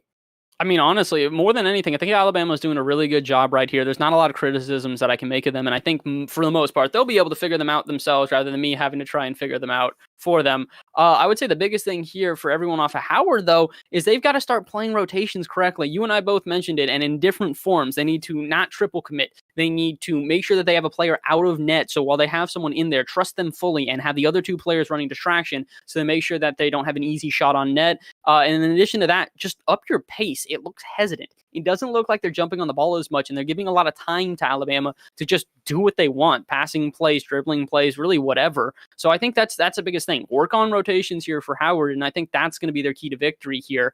But we'll have to find out. We've got a long series ahead of us. Oh, and it looks like we're going to have to remake the server real quick. Unfortunately, Rocket server is not always the most reliable, down for maintenance. So we're going to remake the lobby here real quick. But I'll throw the question back to you then, Voltage. What do you think are the keys to victory here for Howard if they're going to try and win against this Alabama offense? At this point, Alabama has figured out that it's, like I said, a game of numbers. Some of those shots were not the most quality shots, but being there to contest it both times put it in. So at this point, we're really looking to see that continuing pressure from Alabama. And like you said, the rotations from Howard Community College really need to be on point in this game for them to have any chance at victory here. Logs and Trees and Nooble need to back up. Neuropulse, I believe, scored 2 in the first game in the 4-3 victory that they had. I think that it really does come down to clean rotations and, making sure that you've got those key offensive players on offense for you. If you've got good strikers, make sure to throw them the ball every time you can. We've seen that there are some really nice shots that can be made. So if you're able to get a clean enough rotation where everyone feels comfortable in their position, that's a huge benefit. Communication is such a huge part of playing teams like this. And as much as your mechanics can take you so far, if you're not playing well as a unit, it means nothing. Oh, absolutely. Absolutely. So points to watch is going to be the rotations on the side of HCC and the continuing presence from Alabama. They know they can score. They can do it consistently at this point. 3 goals in the first game, 4 goals in the second. I really just want them to continue that. We'll see if they can do that. Kickoff here, a 1-1 series we've got. And I wouldn't be surprised to see this go to a best of 5, or go to 5 games in this best of 5. Excuse me. As this one gets popped up though. Both Nooble and Logs and Trees went for that on the side wall there as they missed clear coming out from Neuro. Just a sloppy play so far at the beginning of this game for HCC. Absolutely. The rotations do not look as clean as before here. A weird touch out of Nooble there. I have a feeling that was intentional. Probably wanted the reset, but didn't quite get it.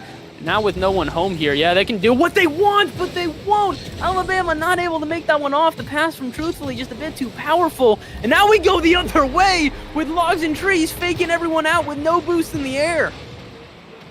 Yeah, he set himself up perfectly for that one. Put a nice touch on net. Knew he was low on boost, and everybody was ready for a last little hurrah from him, and it never comes, and it just floats underneath him. It's a really good heads-up play. If you keep yourself in the play and make yourself look like you could touch the ball at any second, but don't, it really does throw off the defenders. The fakes here at this level are so key. The question is are the teams going to now start trying to fake out each other? If they've realized they've got both teams biting at touches here, maybe they'll fake out each other and make this more of a mind game. So far, it doesn't look like they've got the time, though, as both teams are just diving on the ball repeatedly. Yeah, at this point, in this level of play, fakes are going to be more of a last resort, or you're going to have control even if the fake doesn't work scenario. So I don't think it will be coming out too much. But like right now, truthfully, if he hit that a little slower, he could definitely have a fake there because his team was behind him at midfield ready to follow up. Yeah, unfortunately, the truth about fakes is, as great as they are and as simple as they seem, they're one of the hardest things to pull off in Rocket League. You see players at the highest level pull them off because they've played Rocket League for so many thousands of hours. They know when they can fake out a shot and still have it be safe. At this point right now, with both teams just trying to find any sort of edge, ooh, it's gonna, oh, what? It's gonna come from these one-off plays. Nooble, how about that? Nooble going sky high, putting it almost barred down. Truthfully cool there to stop it, though, but nobody there with a follow-up save. Nooble's able to put it in on his second touch there. Oh, my word. And that's a really nice second touch at that. 2-0 it becomes. So we've seen this 0-2 timeline a couple times here, and so far it has not meant a definite win. I guess the last game it sort of did, but we saw a 2-1 immediately emerge after that. No capitalization on it, but I still, don't think a 2-0 lead is comfortable enough. But how about 3-0? Nooble putting in yet another one. Yeah, Nooble is popping off at this point, putting it far post where land cannot reach it, and it's a Nooble and Logs and Trees show this time. And I'm going to use the Jaron term, cutting down the competition with Logs 100%. And Trees. 100%. They're playing as a cohesive unit so well here. Not to take anything away from Neuro, but Neuro, the only player on the team with a save right now, so it looks like they've all found their roles. Neuro's happy to sit back and let his brethren just absolutely rip it at net over and over again. And now we're actually seeing some missed rotations out of Alabama. That one left open for far longer than I'm comfortable with. I don't know about you, Voltage. Yeah, so from when you're playing goalie, and then you get a shot on net from a slow roller like that, that's got to be uncomfortable for the opposing team. This one getting thrown out to the center here, though. Malone going to try and throw this out to Land. Land with an okay pass, but Nooble's going to read that. A big thing for everyone off of Howard, we mentioned they needed to up their pace. They've absolutely done that. They are whipping it around the field right now. And the real question is are Alabama going to be able to keep up with this pace? Right now, they look a little bit uncomfortable. I don't think so personally, Voltage. Yeah, we've seen it come out from both teams. They come from behind tie in that first game, and now HCC are the ones with this pressure, and I really think with 2 minutes, they can score 3 goals. Alabama can bring it back the other way. They just need to kind of get a reset as Logs and Trees is found by Neuropulse in the center of the field, and he puts it far post once again. 4-0 in favor of HCC. Can they come back from 4 goals, though, is the real question here. Now, they've got almost 2 minutes to do it, but that's got to be at least a goal every about 25 seconds here. So they've got to be really, really quick on this one. Otherwise, they're just not going to have the time, and that's just for overtime. We've seen how efficient this Howard team has been so far. The question is even if they get the momentum sucked away from them, are they not going to be able to put it away in overtime? Minute 30 left, though. That time frame has shortened significantly here. But this could be a play for Alabama. No, it will not. Good defense out of Logs and Trees there. As this goes the other way, lobbed up to the center. No one home, though. The Logs and Trees can't get to that one. Still, the outpacing seems to be the key factor here in this game. Yeah, I mean, first one to go up for that Nooble was the first one to touch it. Land, the only one back. Neuropulse passes to himself, barred down. And that's going to be 5-0 with just over a minute left. And I think this game can be safely in the books. And this is really just such a different game than we had seen previously. Howard came into this one a little bit shaky. We thought that they would be about even here and that they'd have a good shot. And then obviously winning the first one by a nail biter, winning this, losing the second one pretty handily here. And now coming into this third game, they're pretty much flipping the script now. They've got a total of, I believe it's 12 shots? No, 10 shots. Meanwhile, their opponents have 1 shot. Alabama's got 1 shot and 6 saves. Howard Community only had to make 1 save this entire game. They have really been in control of offense the entire time here. And Alabama, they're really going to need to switch something up in the next game, or they're going to continue to get scored on as a 6-1 comes through from Neuro. I mean, NeuroPulse seems to be in the right place at the right time every time. After Nooble or Logs and Trees puts a ball center and a double commit comes out, there is NeuroPulse to put it away. Over and over and over again, they continue to back each other up. I mean, their rotations cannot have gotten any cleaner here. Howard have done a great job. They've now backing each other up. They're whipping it around the field everywhere, boost starving as much as they can. They're doing a really good job of just making sure that they've got presence no matter where they go, giving no time for Alabama to try and build up a play here. Alabama, they got to try and find just a one-off goal randomly and try and switch some sort of momentum here. Yeah, I wonder at this point if they're just trying to find one in the net, get some confidence back, and HCC is trying to stop that from happening. Keep the momentum in their favor as we are going to head to a game 3. Just over and over again, this one just back and forth and back and forth. 0-6 it becomes. And as we get into as we end game 3 here and get ready for game 4, I'm going to throw it to you this time. So last time we were sitting in this exact position, we were wondering, what can Howard do here to switch this all up and make it so that they can have an efficient game 3? Now we sit here at the end of game 3 and wonder how that question even came to mind. What can Alabama do here, Voltage, in order to try and switch this one around? At this point, so far, it's been a truthfully cool show on the side of Alabama. That's the name that keeps popping up. That's the one that the automatic director keeps going to. I want to see a little bit more from Malone, Brown, and Land to come out and support him on those offensive plays. I feel like they're staying back a little bit too much. Not that the rotation is terrible. It's just the timing on that rotation. I want to see more of an offensive pressure from those two, and I think that it's going to be a lot more even of a game number 4. I would hope so. I mean, really, it does look like both of these teams, they deserve a game 5. Screw what I want. They deserve a game 5. They have played very, very well so far throughout this. You mentioned it previously. I mean, Land the first game and the second game even looked so clean here. In that game, walking away with 120 points, not a single goal, not a single assist. So it's really not the game that they were looking for here. So Alabama, as we get underway here into our 4th game, they know this is everything. This is the series on the line for them. They are down 2-1 here, backs against the wall. What can they pull out? This is going to be the game to prove it. Right now, it's a do-or-die situation for Alabama. HCC is the one in control of this game. And truthfully cool bringing it up the wall. And Malone, stuffed by Nooble, but it was a great opportunity as Nooble comes out of nowhere. And almost a double touch. And last one back is going to be NeuroPulse against a roaring hot, truthfully cool, who slows it down, tries to find a teammate in the middle, but Nooble says, no center for you, not today. No boost on NeuroPulse. And truthfully cool from the pass from Land. Puts it in. As Neuro had no boost.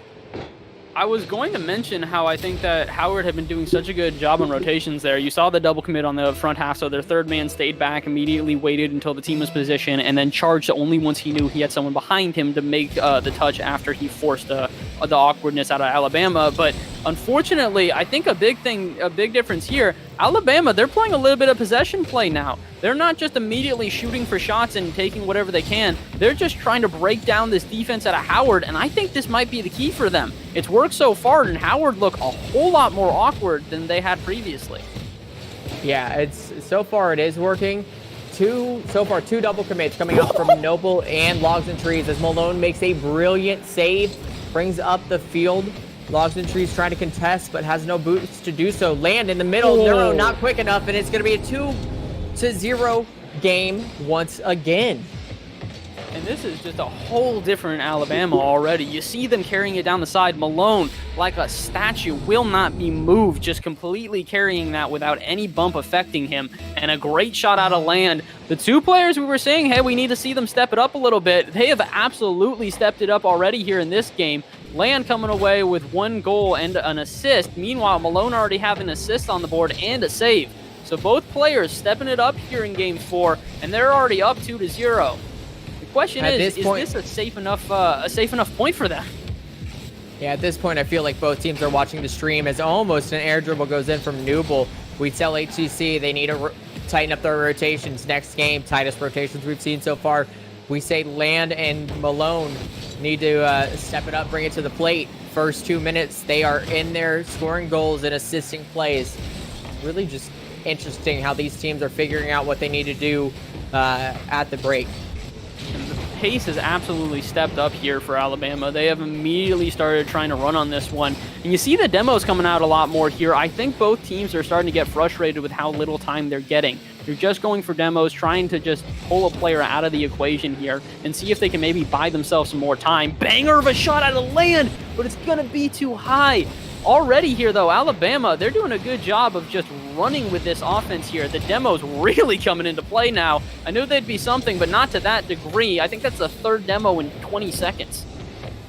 Yeah, Logs and Trees normally is the demo man himself, but not today. Land trying to put a nice shot to center. Nobody there to follow it as both players from Alabama have backed up, and almost a shot there from Nooble. Oh, and what a play there. Logs and Trees from the same side. And Nooble sneaks it in from a great pass from Logs and Trees, 2-1. It's still in favor of Alabama, but a goal and not a shutout is huge at this point. They're looking for a second one and to tighten up that rotation once again, but Malone and Land have been coming in strong to support Truthfully Cool, and if they keep that up, I don't see it going the other way. It's really true. They've done a great job so far. The main question here is whether or not this is going to carry you over into Game 5. Say we do get a Game 5, both these teams now look like they're starting to play to their highest degree. I think Howard now needs to refocus on the rotations. I think they've started to try and up the pace here to try and outpace Alabama after that worked the first time here. But they need to focus on rotations again as, they are leaving themselves with many, many poor opportunities here. Another one ripped off at net, but I'm becoming more and more hesitant of this Howard defense as Alabama looks like they figured out the key to victory here. Yeah, at this point, Neuro is a more cautious, not slower, but cautious player than Logs and Trees and Nooble are. So it's normally a benefit for them, but right now, they just can't get these rotations around quick enough. And I think if he stepped up that pace, then maybe people would be more in position. As a great fake coming in from Logs and Trees, a center from Nooble as he drops it underneath Land with 1 minute and 11 seconds on the clock in Game 4. It's a 2-2 game. 0-2. I said it, and it's because I knew that this could happen. The 0-2 really isn't as comfortable of a lead as you would think here. These teams have been so explosive on offense, these games with such high scores. I really am not surprised to see this one go to 2-2 here with a minute left. The real question is, though, what team has got the edge here? Because I still would agree. I'd give it to Alabama. They are ripping off shots here. It's just a matter of time. Before one gets through.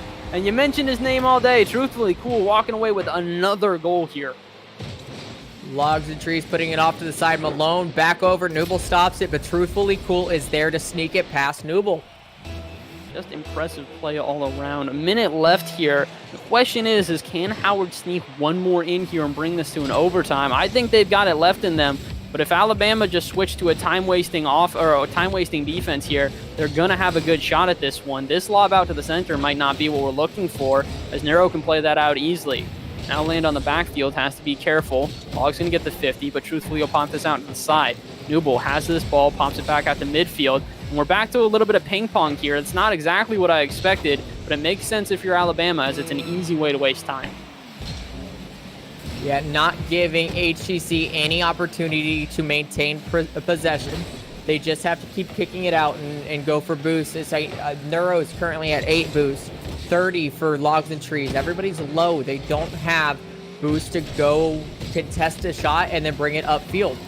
And right now, that is working for Alabama fantastically as Neuropulse demos 1, 3 seconds on the clock, rolls up the wall. Land trying to shut that down as Newble put a center ball out there and nobody there to follow it up. That's going to be game number 4.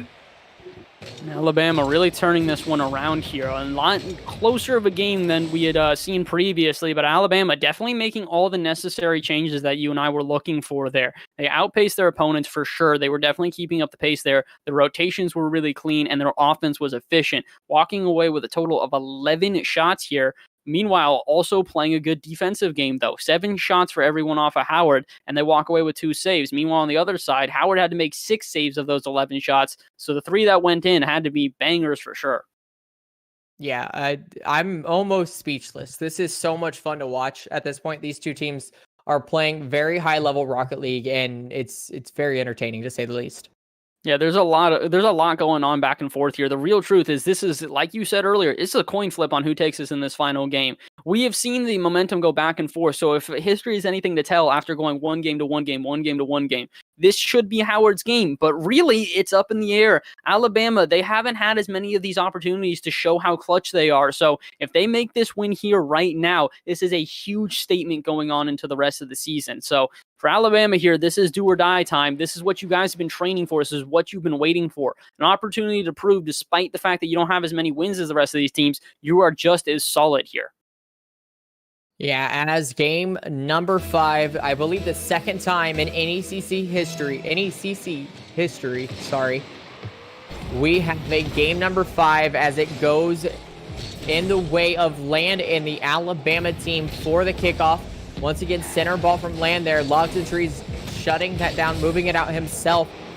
Great center ball. Nobody there from HCC to follow it up as Truthfully pushes it to the side. Newble finally there to contest, but it goes over his head.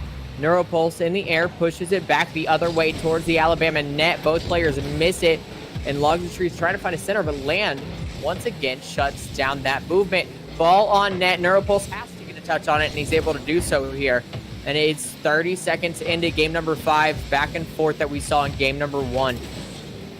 Yeah, very similar. The pace, definitely, you can tell both teams are trying to move on this ball as quickly as possible. They've realized both of these teams thrive off of having time to set up shots. So if they can just find a little bit of light within the chaos there, that's going to be their best opportunity.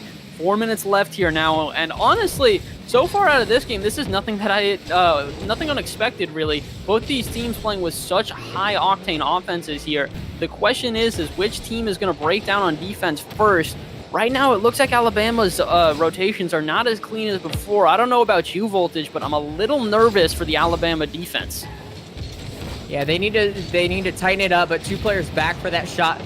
Logs and Trees demos Malone. Newble puts a shot on an open net. Assisted from Logs and Trees. What a play there. The demo comes out. Nobody in net back there, and it's just an easy shot there from Newble. Unfortunately, that's a bit of a misrotation. The minute I mention it, it comes back to haunt them. Land should have realized after that demo that he does not have time to chase there. Has to turn around and wait for the inevitable shot. You're down 2 or 3 players there, and unfortunately, you just don't have the safety to take that one out. So now for Howard, here's the big thing. We've seen this series be a high-flying, high-scoring series thus far. If Howard can try and lock down into a defense, just completely throw off the rotations that we had previously seen, they might be able to shake and shock Alabama enough that they're not going to be able to come back. So Howard, if they're going to play this smart, they're going to need to try and just lock this into a solid defense and waste as much time as they can here. Yeah, at that point, if you're wasting time like that, sometimes a shot will get through, though. I would love to see a 2-goal lead before they start doing something like that. Get a little more comfortable with it. I would agree. I think getting a 2-goal lead is obviously going to be key here. The only issue is that Alabama, they don't let in a whole lot of shots here. They've done a good job of keeping it minimal. They won the last game with they won the last game with a 1-goal difference at 3-2 here. So yes, I would, oh my God, agree that they need to get some security here. That's a ridiculous touch out of Malone here. This is such a nice dribbling play. Yeah, Malone says no 2-goal lead for you. We're going to tie it back up, reset with a halfway through game number 5. Hey, it's basically a shorter game 5 now.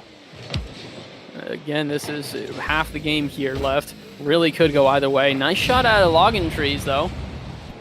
Logs and Trees been a huge part of this offense so far. Although I will say, oh my word. What? just as I'm mentioning how he is a integral part of this offense.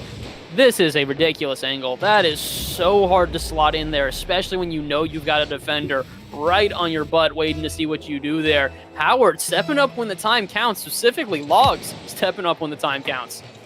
Yeah, currently Logs and Newble are the 2 goal scorers in game number 5 on the side of HCC. Malone, the only one on the side of Alabama. Demo comes out from, truthfully, onto Neuro, but Newble ignores that and brings the ball up himself anyways. Logs and Trees trying to contest truthfully in the center there. Oh, a great center pass up from Neuropulse, who's not able to get it over. Malone with a center, not able to find anybody. Land with the next touch on the ball, and it's going to go high, but in. And we're back to an even game. It's back and forth, back and forth.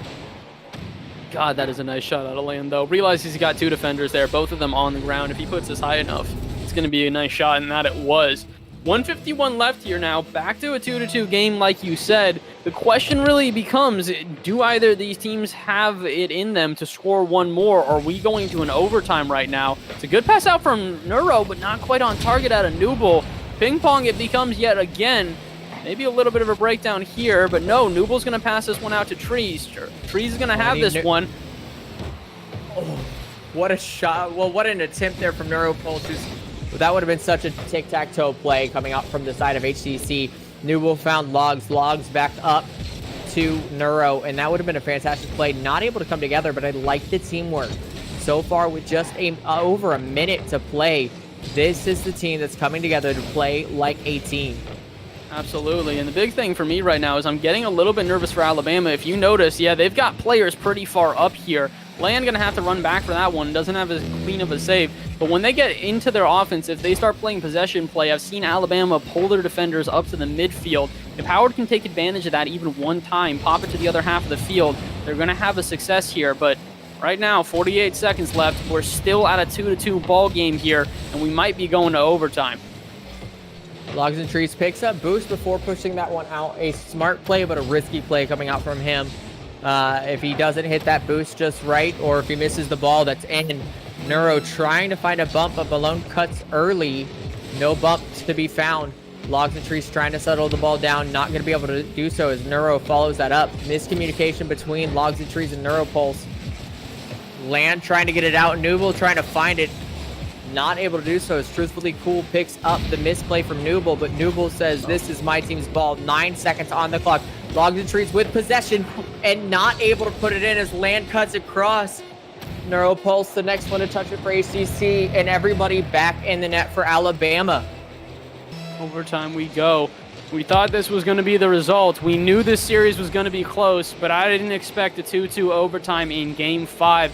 Glad to see it, though. Both these teams absolutely deserve it if they walk away with the win here. Truthfully, pops it out just barely enough. Right now, though, this overtime looks pretty even. Both teams doing a good job here, but that's what I think is going to make the difference. Newble with a demo here. Physical play needs to come into effect. We're not seeing nearly as many bumps and demos as I would expect here, Voltage. Yeah, not on the side of Alabama. We've seen a couple comes in from Logs and a couple come in from Newble.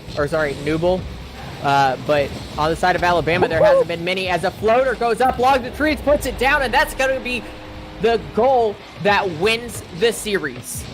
This was just such a nice shot initially, and unfortunately, that shot was so nice, it required all 3 players of Alabama to go for it. And with no one home afterwards, HCC gonna walk away here. The final game going to Howard Community College, and congratulations to them. They advanced to 6-1 here now. They have a ridiculous record. The only loss they've taken all season here is now from Montana.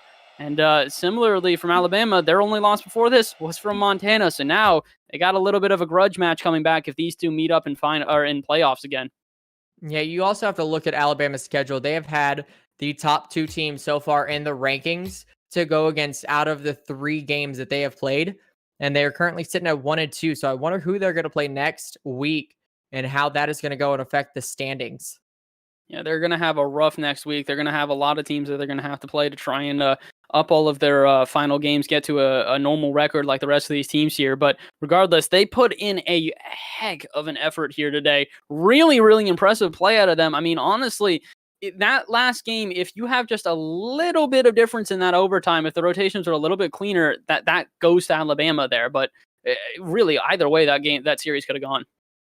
Yeah, it was a nail biter to the end, and it just happened to be Logs and Trees and the rest of the HCC team putting it away for the win, but it definitely could have gone the other way for Alabama.